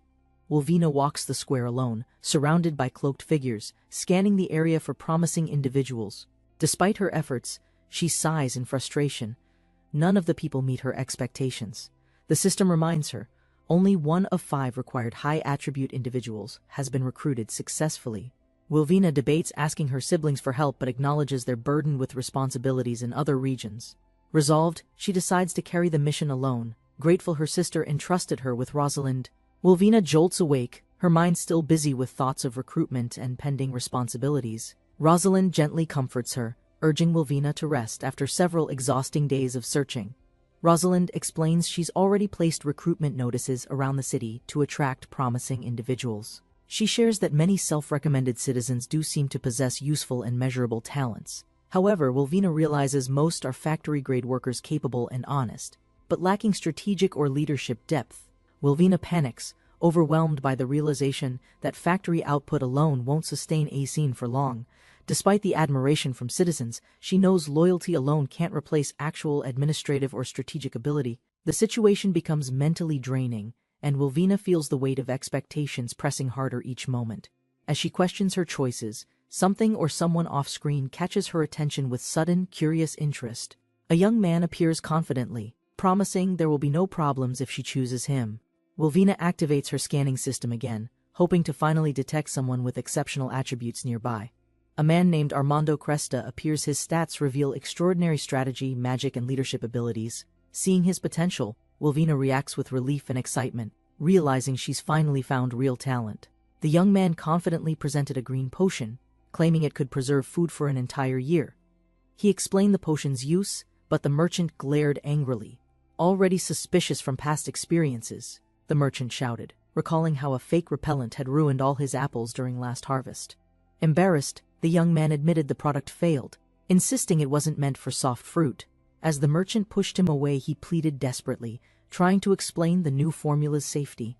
A nobleman watched the alchemist closely, surprised such rare skill could appear in this rural town. A nearby maid grew suspicious, questioning why her young master seemed impressed by a known fraud. Her instincts flared. She swore not to let her master fall for the alchemist's tricks again. Meanwhile, the alchemist crouched sadly, realizing no customers meant no food for him again today. Just then, the nobleman extended his hand, curious, perhaps interested, breaking the alchemist's long streak of failure. The nobleman approached politely, intrigued by the alchemist's potion and asking for a proper introduction. The alchemist's eyes lit up with greed, believing he had finally found a wealthy customer. Flashing a smile, he praised the nobleman's eye, eager to start his exaggerated sales pitch. Displaying his colorful bottles, he boasted proudly, convinced his vast collection could meet any request. But the nobleman suddenly questioned his identity, surprised he had never seen him in Aslan before. Armand introduced himself as a rare traveling alchemist, displaying colorful potions with hopeful, practiced enthusiasm. Rain asked if Armand came to promote his goods. Armand confirmed, smiling with confidence. Armand offered to make any potion Rain desired, boasting about his ability to deliver results. The maid whispered sternly, urging Rain not to trust alchemists who were usually cunning deceivers. Rain smirked and replied calmly, it wasn't clear yet who would outwit whom in this exchange. Rain pointed to a group of potions, asking how Armand priced the entire batch. Armand praised Rain's keen eye and showed a glowing potion that illuminated objects at night. Next, he introduced a green potion, claiming it would boost speed for anyone who drank it. With a sly grin, he offered a red potion meant for romantic excitement and stamina. Rain stared blankly, unimpressed, calling the potions low grade and asking if Armand had anything actually valuable. Armand defended his work fiercely, insisting Rain could insult him but not his precious potion formulas. The maid tensed behind Rain, her intense glare warning Armand she was ready to act. Armand nervously joked about her expression, realizing she wasn't just a servant but also fiercely protective. Rain calmly exposed the potion's ingredients, pointing out its toxicity and low efficiency with exact scientific precision. Stunned, Armand demanded answers, shocked someone else could recognize and improve his formula without ever seeing it. Armand claimed his glowing potion recipe was unique, insisting he alone possessed this world-shaking secret knowledge. Rain laughed at the claim, mocking the idea that such basic science counted as a secret. He explained the glowing reaction was elementary chemistry, saying alchemy was unimpressive if limited to that. Armand panicked, accusing Rain of stealing his formulas and demanded to know who leaked his notes. Rain offered Armand a choice: serve him and finally understand the true foundations of real alchemy. Armand frowned, confused by the demand for loyalty, unsure of who Rain truly was. The maid proudly introduced Rain as the new lord of Aishland City, silencing the doubt. She added that Rain was the second son of a powerful empire's Grand Duke. Armand's excitement vanished. He realized the fat sheep was actually a noble far above his reach. Declining firmly, Armand shouted that he'd rather starve than kneel and serve a nobleman's command. Armand mocked Rain with sarcasm, calling himself a servant and subtly comparing nobles to dogs. Leah's anger exploded as she demanded Armand apologize immediately for insulting her master so openly. Unfazed, Armand scoffed, accusing nobles of solving problems with threats and violence instead of reason. Furious, Leah threatened him, but Rain calmly stepped in and ordered her to stand down. Rain addressed Armand coldly, saying his past mistreatment didn't interest him and wouldn't justify arrogance now. Rain raised his hand and declared he would give Armand a single life-changing choice. He offered knowledge, advanced chemistry and physics, something far beyond what alchemists could ever comprehend alone. With such knowledge, Rain promised Armand the chance to reshape the world through true innovation. Armand stayed silent, clearly conflicted, unsure whether to believe in Rain's vision or stay independent. Rain added coolly that if Armand preferred a lonely life, he wouldn't object to that. He clenched his fists and shouted, rejecting the noble's plan with burning defiance and anger. Refusing to compromise, he declared the nobles selfish and corrupt, swearing never to assist them. The blonde noble's expression shifted as loyalty dropped. His attempt at persuasion had clearly backfired. The young man warned he trusted no noble, especially not Armando, who only sought power. Seeing the pain in Armando's eyes, he hesitated, questioning if betrayal had already gone too far. A young girl named Yelena ran joyfully toward Armando, unaware of the rising tension. Shocked by her presence, Armando panicked. He hadn't expected her to follow him there. Grabbing her hand, he rushed away, shielding her. Danger loomed, and time was running out. He glared back at the noble, warning Yelena this man held only danger and deceit. Suddenly, another figure approached. Relieved, Yelena smiled brightly, recognizing the man as her protector, Brother Rain. The noble leaned forward, calmly asking if the girl or boy recognized who he was. Yelena answered cheerfully, explaining her mother always said they could live well thanks to Rain. Hearing this, the noble recalled her father had helped with the city's major construction efforts. Yelena added that her whole family worked tirelessly every day to support Rain's industrial progress. Armando snapped, accusing the noble of exploiting workers. His voice trembled with frustration and disbelief. Armando accused the noble, pointing to Yelena's worn clothes as proof of exploitation and neglect. The pink-haired woman stepped forward, furious at his claim, defending her master with firm conviction. Confused and upset, Yelena stepped between them, questioning Armando's words with innocence and rising emotion. She declared Brother Rain kind-hearted, reminding them how he gave food, shelter, and jobs to everyone. Armando, growing frustrated, insisted she didn't understand. Yelena stood firm, unmoved by his anger or doubt. Rain calmly explained that poor clothing came from an underdeveloped industry, not from mistreatment or cruelty. He added that once production improved, every citizen could wear beautiful warm clothes with pride. But Armando refused to believe him, claiming nobles never cared, only pretending to support the people. Yelena defended Rain again, shocked that Armando, her brother, doubted the man who helped their city. Armando turned away, warning Yelena to stay cautious. His anger boiled as he stormed off bitterly. Rain watched Armando walk away and realized he couldn't afford to lose someone so determined. He turned swiftly, mind racing. Armando's passion and conviction were qualities too valuable to discard. Determined, Rain took a step forward to follow, but something hit him suddenly. His body weakened. Yelena panicked as Rain collapsed unexpectedly, calling out while others rushed to catch him mid-fall. Later, Rain lay unconscious in bed. His maid stayed close, watching him in deep worry. Rain's eyes opened slowly as he regained consciousness, his mind still foggy from the collapse.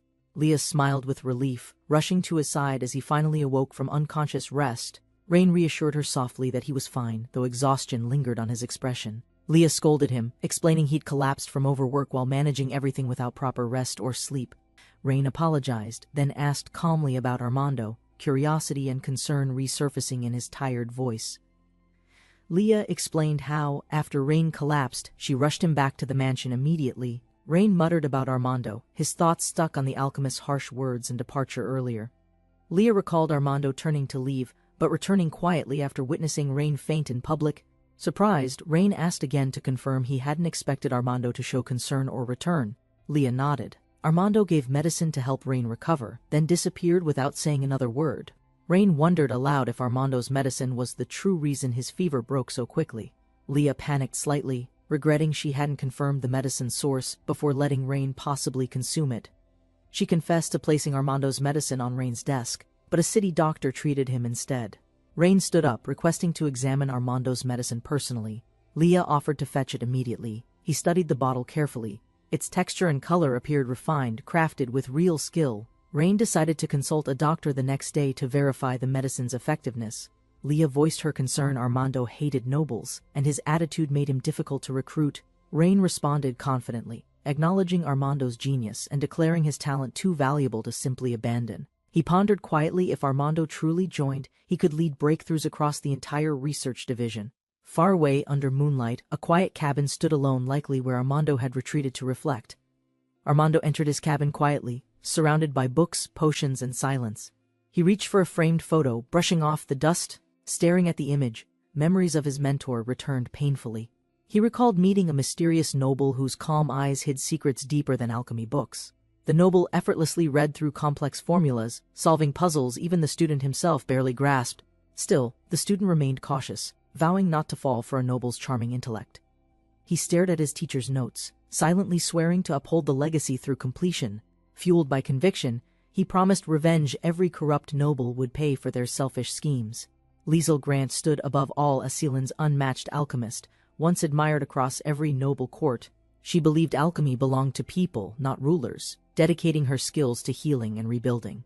Among many, she adopted Armando, a silent orphan boy whose eyes sparkled with quiet curiosity. She became his mother in all but name, teaching him compassion alongside complex magical science. In time, their bond deepened. Armando protected her memory, honoring her more than any blood, kin. Liesl's teachings shaped Armando's soul. Alchemy's purpose wasn't profit, but healing hearts and lifting burdens. Her latest research angered nobles exploiting the city, prompting a cruel order masked as justice. Betrayed from within, Liesl's final manuscript soaked in blood, her silence paid for truth unspoken. Armando watched helplessly under stormy skies, his childhood shattered before he could scream her name. Clutching Liesl's bloodstained notes, he swore to finish her dream no matter the cost or pain. Rain dismissed Arya's sorrow, claiming her tale of tragedy held no value to him. Arya pleaded for compassion, asking if he even knew where Armando had gone. Rain coldly replied that sympathy solves nothing, only progress matters in a world ruled by power. He deduced Armando must be at Liesl's old residence, chasing both memories and equipment. Confident and curt, Rain ordered everyone to move. Wasting time now meant losing advantage later. As they walked, Rain asked Arya if she knew Liesl's last field of research.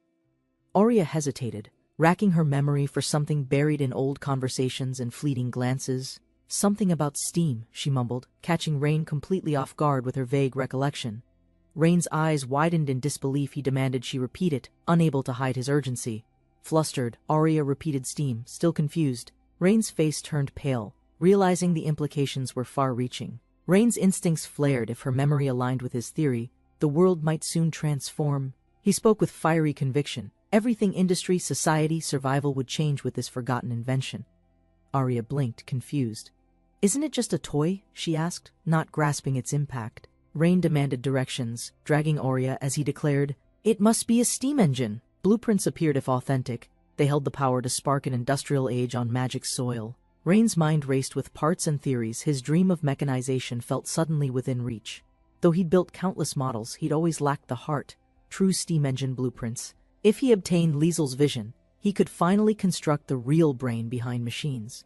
With confidence blazing, he declared the dawn of a new era, an age of industry. Far from the commotion, a peaceful cabin stood quietly, hiding the future inside its wooden walls.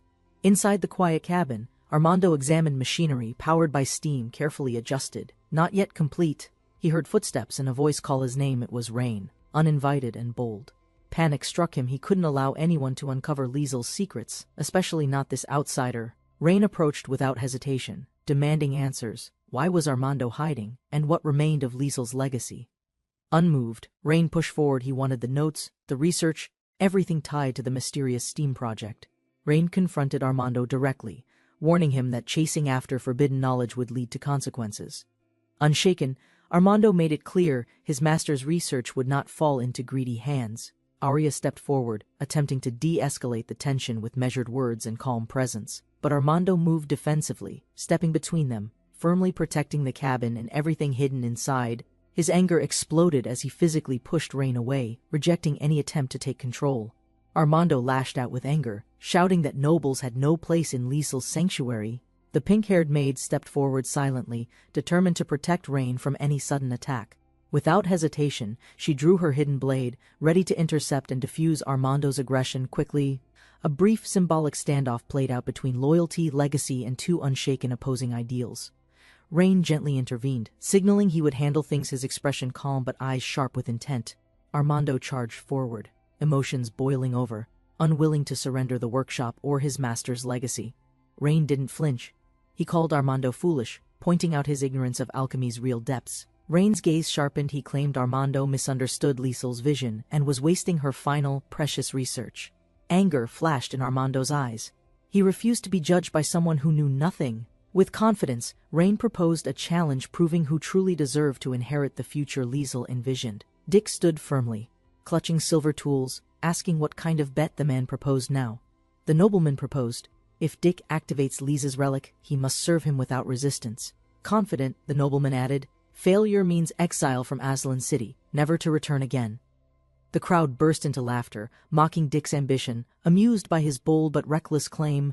Despite ridicule, Dick stood unfazed, knowing the legacy device's secrets better than anyone dared believe. Armando confirmed the terms of the bet, watching the crowd with a calm, superior posture. Dick accepted, but warned them this challenge alone wouldn't satisfy the weight of past wrongs. Dick raised the stakes. If Armando lost, he'd kneel and apologize at the teacher's grave. The nun gasped, protesting Dick's demand, insisting her late master harbored no hatred toward him. Ignoring her, Dick faced Armando again, repeating the challenge and demanding a final public answer. Armando smirked confidently, accepting the harsh terms and agreeing to apologize if he was defeated. The two approached the mechanical relic. Dick requested a closer look at the steam-powered device. He examined the machine closely, declaring that fixing the boiler would force Armando into submission. A nun and another girl observed the strange machine, wondering about its purpose and complexity. Dick revealed it was a steam engine Professor Liesel's invention, an ancient marvel unknown to this world. Armando carefully touched the machine's outer shell, intrigued by its craftsmanship and mysterious power within. Suddenly he gasped with wide eyes, declaring it a genuine steam engine, rare and incredible craftsmanship. Excitement surged. He shouted Liesel's name, stunned by the machine's complexity, calling him an unquestionable genius. The maid, curious but confused, asked if Liesel's inventions were truly as special as claimed. Armando confidently answered, regardless of the world, creating this engine marked Liesel as a true genius. Dick praised Liesel's legacy, declaring her far above typical alchemists who had fake reputations. He confirmed he'd stayed in the city solely to maintain and guard Liesel's great invention. Sadly, Liesel left no instructions or documentation, leaving Dick to figure out the device alone. Determined, Dick decided to open the machine and inspect its internal mechanisms for damage or flaws. Armando exploded in anger, terrified Dick's interference might destroy Liesel's precious and irreplaceable research forever. Armando crouched beside the machine, insulted by doubt, boasting there's no machine he couldn't repair. Dick requested a screwdriver. Armando looked puzzled, unfamiliar with the term and its mechanical significance. Shocked, Dick demanded how the machine was assembled if Armando didn't know basic tool functions. Armando admitted he used magic instead, surprised that Dick questioned such a simple magical workaround. Dick explained the machine's true origin, crafted by dwarven hands under Professor Liesel's strict mechanical supervision. Without a proper tool, Armando began thinking of another method. He asked Leah for her dagger to improvise a substitute. With permission granted, he used the dagger to loosen bolts. Focused, Armando carefully removed the machine's outer casing to inspect inside. Meanwhile, the cabin stood quiet, hiding more answers within its walls. Armando marveled at the machine's design, praising Liesel's craftsmanship as delicate, precise, and unmatched. His excitement quickly turned to confusion as he noticed crucial internal components were strangely missing. He asked aloud why essential parts were gone, unable to understand the machine's incomplete state. Suspicious, he questioned Dick directly, demanding to know where the rest of the parts went. Dick panicked internally, shocked Armando could somehow detect hidden components still sealed within the boiler. Armando demanded answers, accusing Dick of hiding parts essential to complete the machine's system. He threatened to force Dick into surrender, prepared to drag him to Liesel's grave. Pointing precisely, Armando insisted the missing core once controlled the steam engine's entire operation. Dick hesitated, then admitted a noble had taken the key parts from the machine. Armando scoffed in disbelief, questioning why any noble would steal old gears from a relic. Dick explained the missing parts were made from rare dragon crystal ore, extremely valuable material. He revealed a noble melted the parts down to forge a personal statue. Shocked, Armando shouted, outraged someone would destroy core components for personal vanity and pride. Demanding justice, Armando angrily asked for the name of the foolish and arrogant noble. Dick remained calm, refusing to name them, warning Armando not to provoke someone powerful. Armando narrowed his eyes, mocking the idea of untouchable nobles interfering. With firm steps, he declared war against anyone blocking industrial progress. A quiet cabin stood hidden deep within the forest trees. The man in the black cloak arrived, drawing tense attention. Everyone recognized him instantly. It was the infamous Duke Oscar. The priestess gasped in disbelief, memories of him resurfacing sharply. She revealed Duke Oscar once ruled quietly as Aislin's forgotten noble. Oscar became well known for his remarkable achievements in alchemy during his early teenage years. He earned the Empire's top alchemy prize, receiving the Emperor's recognition, wealth, and noble rank. As a reward, the Emperor granted Oscar an official title and control over specific land. Curious about his background, Rael asked directly where Oscar's granted territory was actually located. Aurelia explained that Gransol, Oscar's land, belongs to Grand Duke Teleros, outside Edgar family's control. Rael reacted sharply upon hearing the name Teleros Elroy, clearly remembering past tensions. He recalled his father mentioning political disagreements with Elroy that strained their relationship deeply. Aurelia confirmed Elroy often opposed Rael's father during council meetings due to differing ideals. The Emperor allowed this rivalry to maintain balance within the Empire's power structure.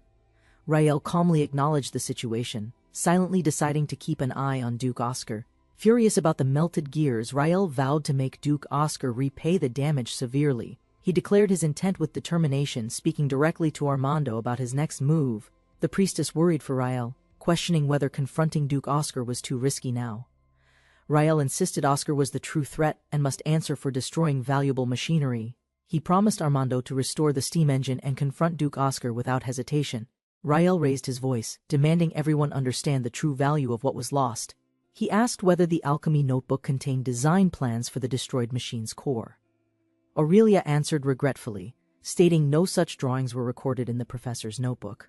Armando recalled that the professor once consulted a dwarven master craftsman for specific components. Rael's expression sharpened, realizing the dwarven craftsman might hold the missing knowledge they needed. Armando explained he had visited the craftsman many times, but was always refused entry. Rael, undeterred by rejection, insisted he would personally attempt to speak with the craftsman. Despite his confidence, Armando warned Rael not to expect a warm or welcoming reception. The craftsman angrily shouted from inside, immediately rejecting their visit without hearing their purpose. Aurelia stepped forward, defending Rael's efforts and reminding the craftsman of his contributions to Aslan. The gruff craftsman, unimpressed, revealed he already knew of Rael's recent noble actions. He mocked Rael, summarizing his deeds killing nobles and solving food shortages as predictable performative efforts. Aurelia countered, insisting Rael truly cared for his people like a devoted father figure.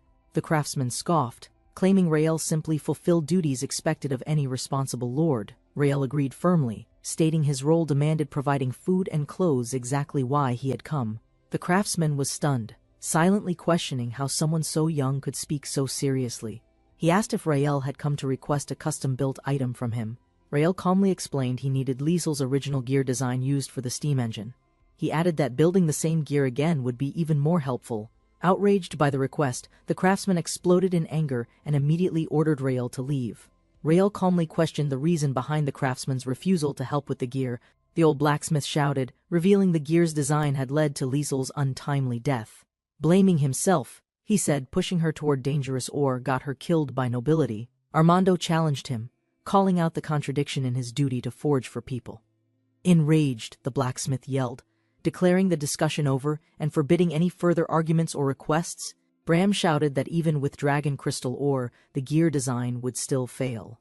Rael, listening closely, began questioning Bram's repeated emphasis on dragon crystal ore as essential. He inferred that Liesl's machine might depend entirely on that rare material for operation.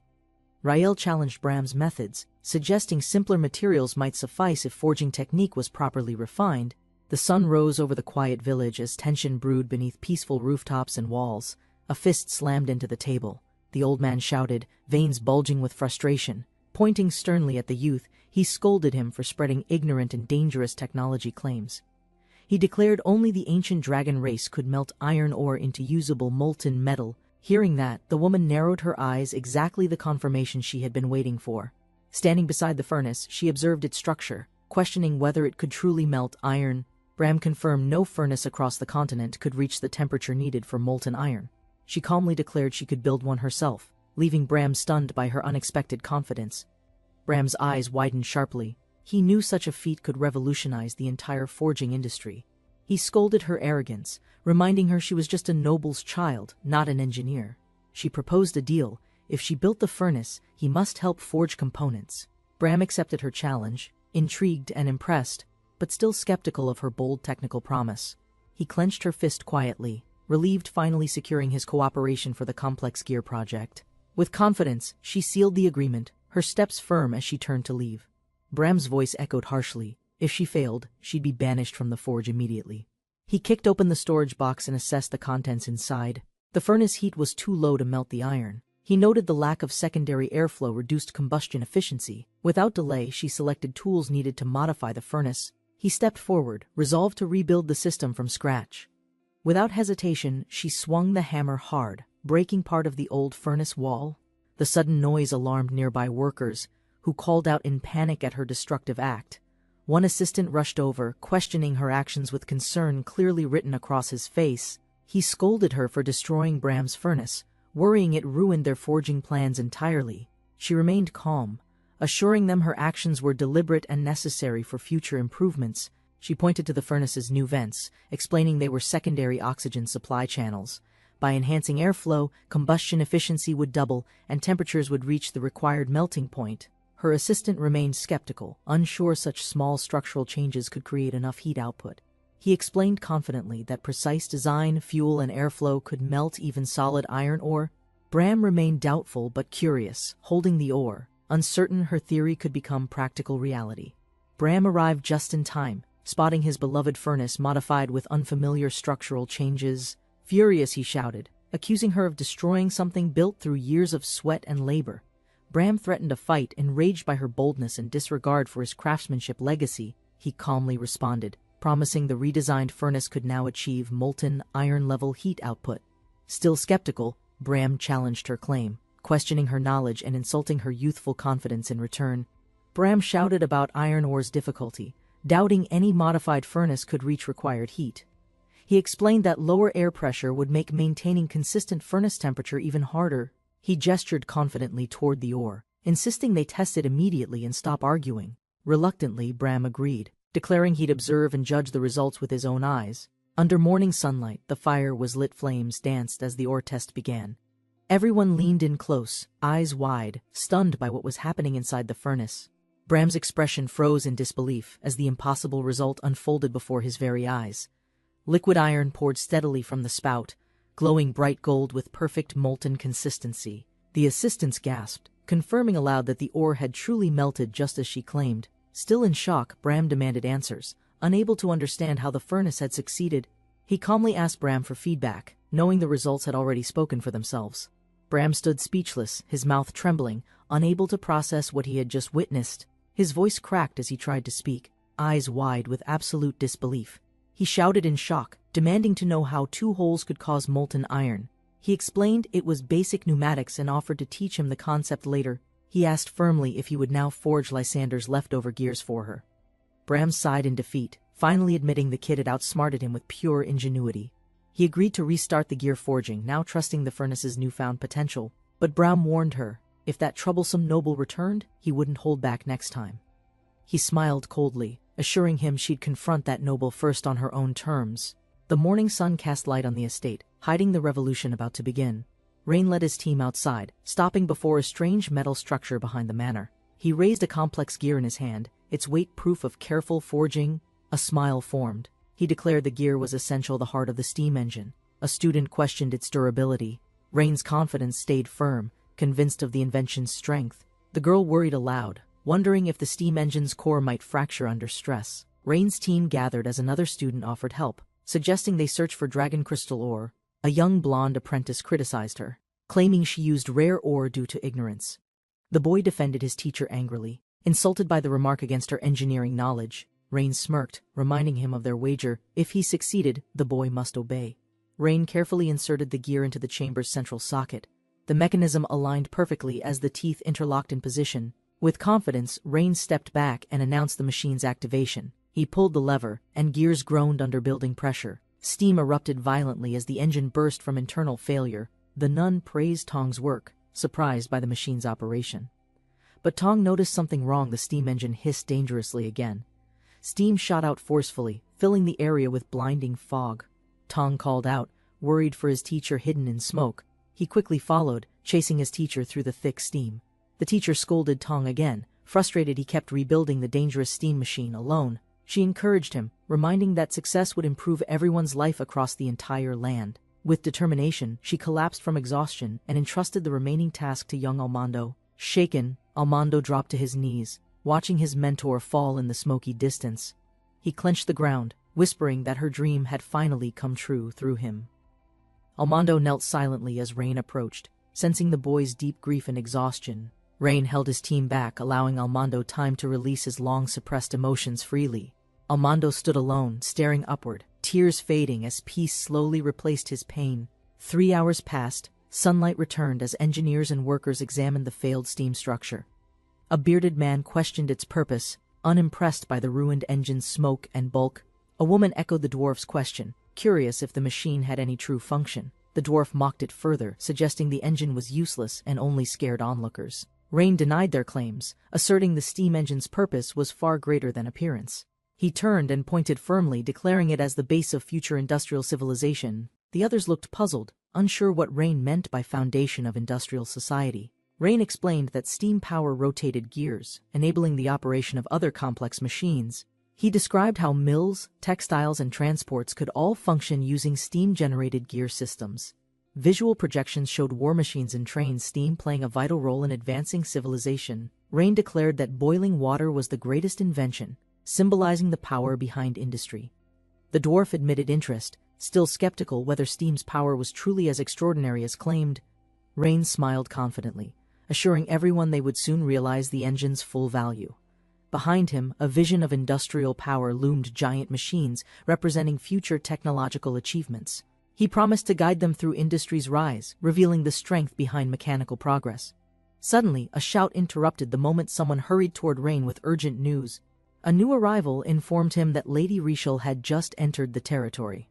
Rain grinned, excited that the dam project was nearly done and profits would soon follow. He planned to ask his second sister for more support while pretending to act modest. Her messenger interrupted, stating that Lady Priscilla had sent a special gift and requested urgency. Rain's excitement faded instantly upon learning the gift was a group of eligible young women. The Etherland City Lord's mansion basked in sunlight as carriages arrived, stirring the quiet courtyard. A cheerful woman burst through the doors, rushing forward with arms open and a bright smile. She embraced the blonde girl tightly, lifting her slightly off the ground in overwhelming excitement. Rain returned the hug calmly, but her eyes shifted, spotting unfamiliar figures nearby. She turned and noticed several elegantly dressed women approaching, their presence raising questions in her mind. Rain stood silently as her sister questioned her expression, sensing unease in her stance. Avoiding eye contact, she touched her face, hesitating. Her thoughts clearly troubled her beyond appearances. The young lord approached calmly from behind, sensing tension as the surrounding servants stiffened with curiosity. Rain explained the awkward stares from nearby citizens, worried that their growing assumptions might spread rumors. She raised her hand confidently, her eyes sharp, surprised others would dare disrespect the city lord. Rain turned pale with panic. Leah's stern glare made her feel suddenly accused and cornered. She flailed toward her sister in desperation, whispering about Leah's uncharacteristically threatening look and presence. Her sister listened calmly, noticing Alice's reaction, and pointed out it stemmed from genuine concern. Rain snapped in frustration, overwhelmed by her sister's carefree logic and lack of serious response. Regaining composure, Rain firmly demanded answers, questioning the sudden appearance of the unfamiliar women today. Seeing Rain's tension rise, her sister finally sighed and agreed to reveal the truth behind everything. She explained calmly that her decision was triggered by a letter Rain had supposedly written. Rain was confused. Her expression shifted as she tried recalling any letter she might have sent. The sister clarified it was about Rosalind, assuming Rain showed romantic interest and wanted to help. Rain furiously denied it, but her sister teased back, hinting Rosalind might still be worth considering. Rain's sister jokingly asked Alice about multiple marriages, sparking a tense reaction from everyone nearby. Rain panicked and tried to stop her, worried the teasing was going too far. Priscilla stepped forward, stating firmly that Leah, as a maid, shouldn't speak on such matters. Priscilla coldly insisted only Rain could decide how many wives he would eventually choose. Rain's sister gently tapped his shoulder, reminding everyone to keep things light and avoid excessive teasing. Priscilla ended the teasing and instructed Gwen to escort the other women away to rest.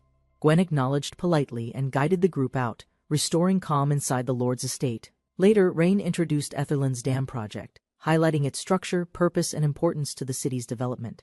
He explained the dam would aid irrigation, farming, and could evolve into a powerful energy source. Rain clarified it wasn't magic, but water pressure driving machines to generate energy for civilization.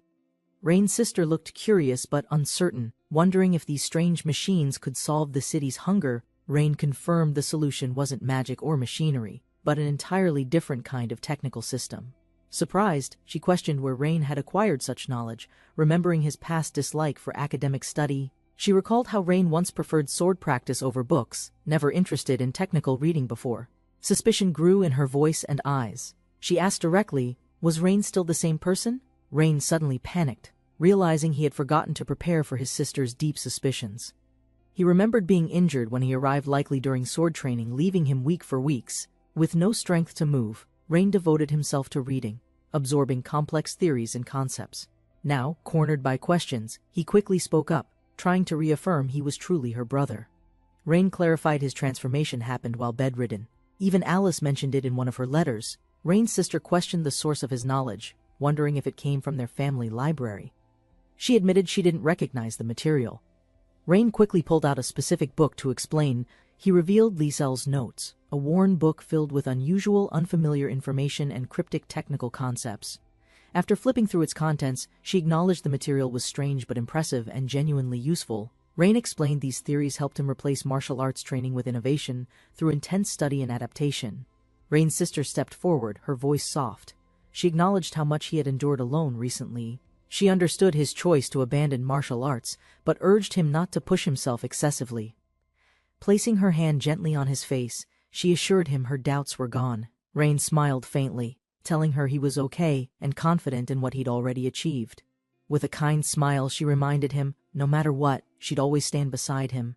Priscilla offered her full support, promising to assist with anything Rain needed in the territory.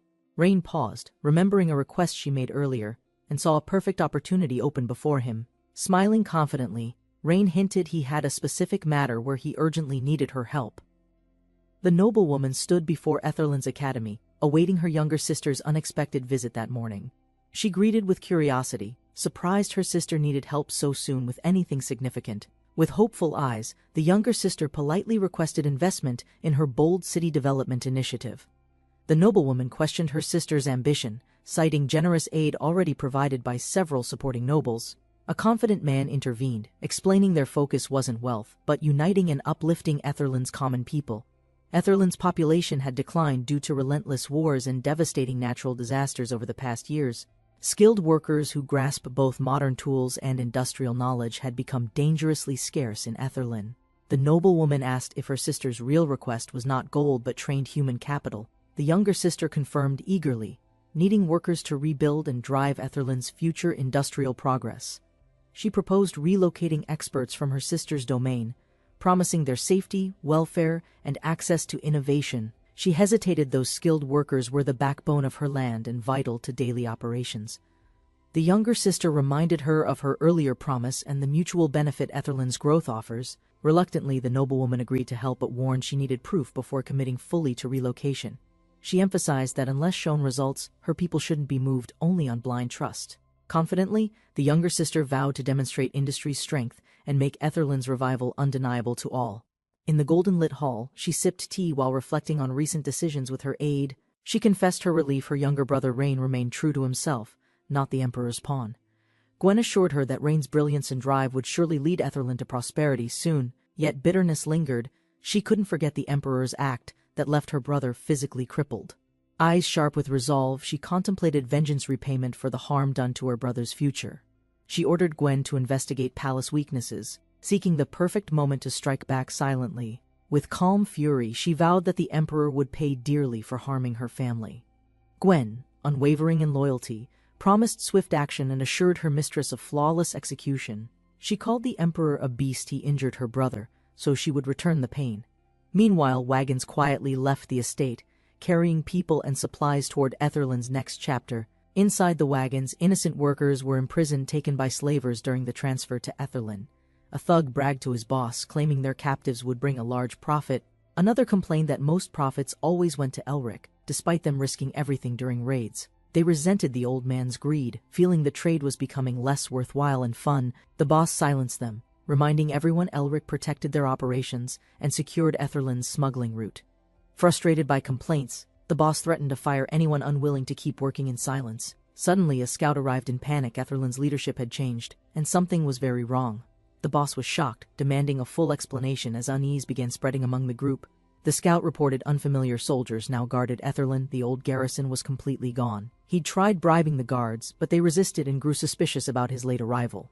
The scout lied to escape suspicion, then discovered Elric was no longer Etherland's ruling lord. One bandit nervously suggested they retreat, unsure how to proceed under the city's new leadership. Their leader exploded with frustration. There was no safe place left to return to anymore. He reminded them their cargo was promised to Duke Edgar and the Orvis Empire's traders, but fear grew. What if the new lord considered them enemies and blocked their escape route?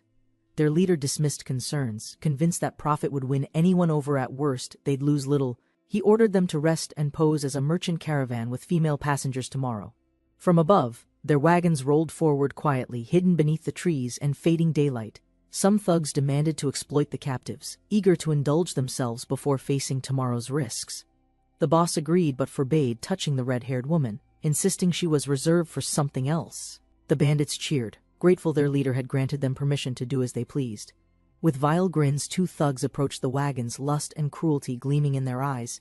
They were ordered to move quickly. Camp would be set inside a cave for the night. Inside the wagon, a terrified girl begged for mercy, her wrists bound tightly with rope. Leering, one bandit mocked her cries, promising gentleness with a twisted, sinister smile full of menace. The girl screamed as the thug forced her to the ground. She struggled desperately, terrified, but the man ignored her pleas completely. Suddenly, a warrior appeared, cloaked in magic, demanding to know their identity. With piercing red eyes, she glared, ready to strike without hesitation. In a quiet forest clearing, a bandit stares wide-eyed, shocked to see a female warrior. A white-haired woman stands confidently between two men, wearing ornate red armor and a piercing gaze. She questions the scene, noticing a frightened girl nearby. The bandits smirk, unfazed by her presence. Both men lean in, laughing arrogantly. Their faces show cruelty, mocking the woman without sensing danger. The woman remains silent. Her cold eyes narrow slightly as ominous light highlights her rising tension. She steps forward calmly, her boots pressing silently against the ground. Wind howls as she vanishes, moving faster than eyes track.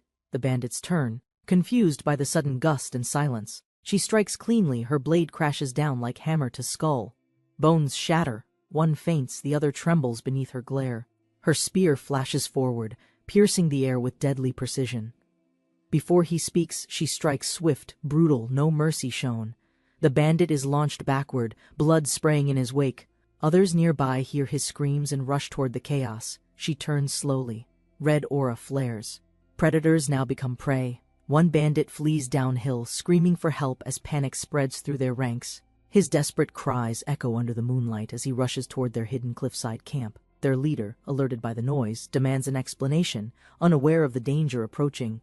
Before he receives an answer, a glowing spear crashes down before him from above. He watches helplessly as his men are subdued, the woman standing over them unshaken. The bald man pleads calmly, claiming they don't understand why she attacked them. She stands firm, spear grounded, accusing them of kidnapping the frightened girl nearby. He denies wrongdoing, stating they are legal slave traders under Duke Escar's command. He presents a scroll, explaining they were ordered to transport slaves with official permission. Hearing Duke Escar, she pauses, recalling something important young Master Rain once told her. Rain gave instructions from his desk, warning Rosalind about Duke Escar's suspicious movements. Rosalind acknowledged the order, asking what details she should prioritize during her patrol. Rain smiled mischievously, telling her to stay alert and simply look for trouble. Back in the present, Rosalind recalls the moment as she inspects the slave permit. The bandit smirks nervously, suggesting they forget everything now that it's just a misunderstanding. Rosalind remembers Rain's vague advice. Unsure of his meaning, she trusts her own judgment. She declares Duke Escar's men unwelcome. Furious they dared to act in Rain's territory. Power surging, Rosalind commands them to kneel or face consequences without hesitation or mercy. The bald man snaps angrily, refusing to submit, his patience and pride wearing thin. Confident with numbers, he threatens her, thinking she won't escape against his remaining men. Rosalind raises her hand, summoning a swirling burst of energy. She steps forward calmly, magical wind surging behind her armored figure. She warns them again, surrender now or face certain death. Ignoring her threat, the bald man charges forward in fury. Rosalind lowers her spear, prepared to strike without hesitation or fear. Rosalind swings her spear with controlled strength and perfect timing. The charging man is caught midair, unable to react fast. Her stance remains firm while wind and force coil around her. The man screams in pain as her spear strikes his chest. He crashes violently across the ground, defeated and unable to stand. Defeated and bleeding, the bald man stares upward, unable to resist her anymore. Rosalind warns the others, surrender now, or they will meet the same fate. Allies on horseback arrive through the dust, shouting her name in relief and concern. She remains steady, confirming she's unharmed, as the mounted reinforcements approach her location quickly. Without hesitation, Rosalind orders every enemy captured and detained for young Master Rain's decision. Elsewhere, hidden forces rally behind trees, receiving an urgent command to begin their mission. The mysterious group rushes a village gate, beginning a coordinated assault under cover of trees. Night falls as peace settles over Rain's estate, unaware of brewing unrest beyond. Rosalind knocks, announcing an urgent report. Rain invites her into his private chamber. She reports the intercepted caravan from Duke Escar's land, as Rain listens carefully. Rain stands from his desk, surprised yet pleased by Rosalind's successful interception of the caravan. Rosalind explains clearly the caravan was transporting slaves under Duke Escar's name and documents. Rosalind hesitates mid-sentence, sensing something shift in Rain's expression and tone. Immediately, Rain slams his fist down. Enraged, they dared sell his laborers without consent or warning. The prisoner sat bound in chains, silent and unmoved, waiting deep inside the stone chamber. Footsteps echoed sharply. Two nobles entered, their pace firm, determined to confront the chained criminal. They stood before him. Power radiated from the blonde youth's stance, demanding immediate explanation. Duke Oscar mocked the young lord, laughing at his boldness for disrupting the slave trade. Though defiant, he warned them coldly, obey, or suffer a fate worse than any death. The young lord realized the previous ruler had long collaborated with criminals behind the people's backs. Oscar sneered proudly, admitting they exported women yearly to the distant and powerful Aureus Empire. He confessed today's scene was minor, suggesting there were far more captives hidden elsewhere in secret. With a mad laugh, Oscar refused to answer, mocking the lord's authority and demanding submission. The lord stepped forward, eyes cold, warning that defiance would bring a suffering worse than death. The prisoner laughed wickedly, believing Duke Escar's influence would shield him from any real punishment. But the young lord dismissed that claim. Authority here belonged to him, not some distant duke. Still arrogant, the prisoner mocked him, pretending strength, and dared the lord to act seriously. Calmly, the young lord commanded Leah, his red-haired ally, to discipline the insolent man. Without hesitation, Leah stepped forward and struck, unleashing swift justice with one powerful, precise attack. Leah's blow shattered the prisoner's arrogance. He screamed in agony, clutching his arm in panic. Falling to his knees, the criminal broke his pride, gone begging for mercy through clenched teeth.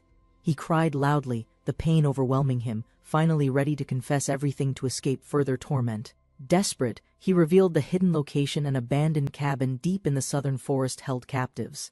Rain gave the order. Leah would lead a rescue team to save the imprisoned girls. As they left, the prisoner grinned coldly, whispering a hidden truth with venom in his voice. He revealed Duke Escar's assassins were already stationed at the cabin, ready to ambush intruders. His laughter echoed wildly. He was convinced the rescue party would be slaughtered before reaching anyone. At dusk, the cavalry arrived at the cabin, weapons drawn, prepared for any possible threat. Rosalind confirmed signs of life inside. The enemy's warning wasn't a bluff, after all. Rain ordered an ambush around the cabin, ensuring no one inside would escape unseen. His team moved quietly, surrounding the building from all sides under the moonlit forest canopy. Rosalind approached the front, offering to open the door herself for Rain and Leah.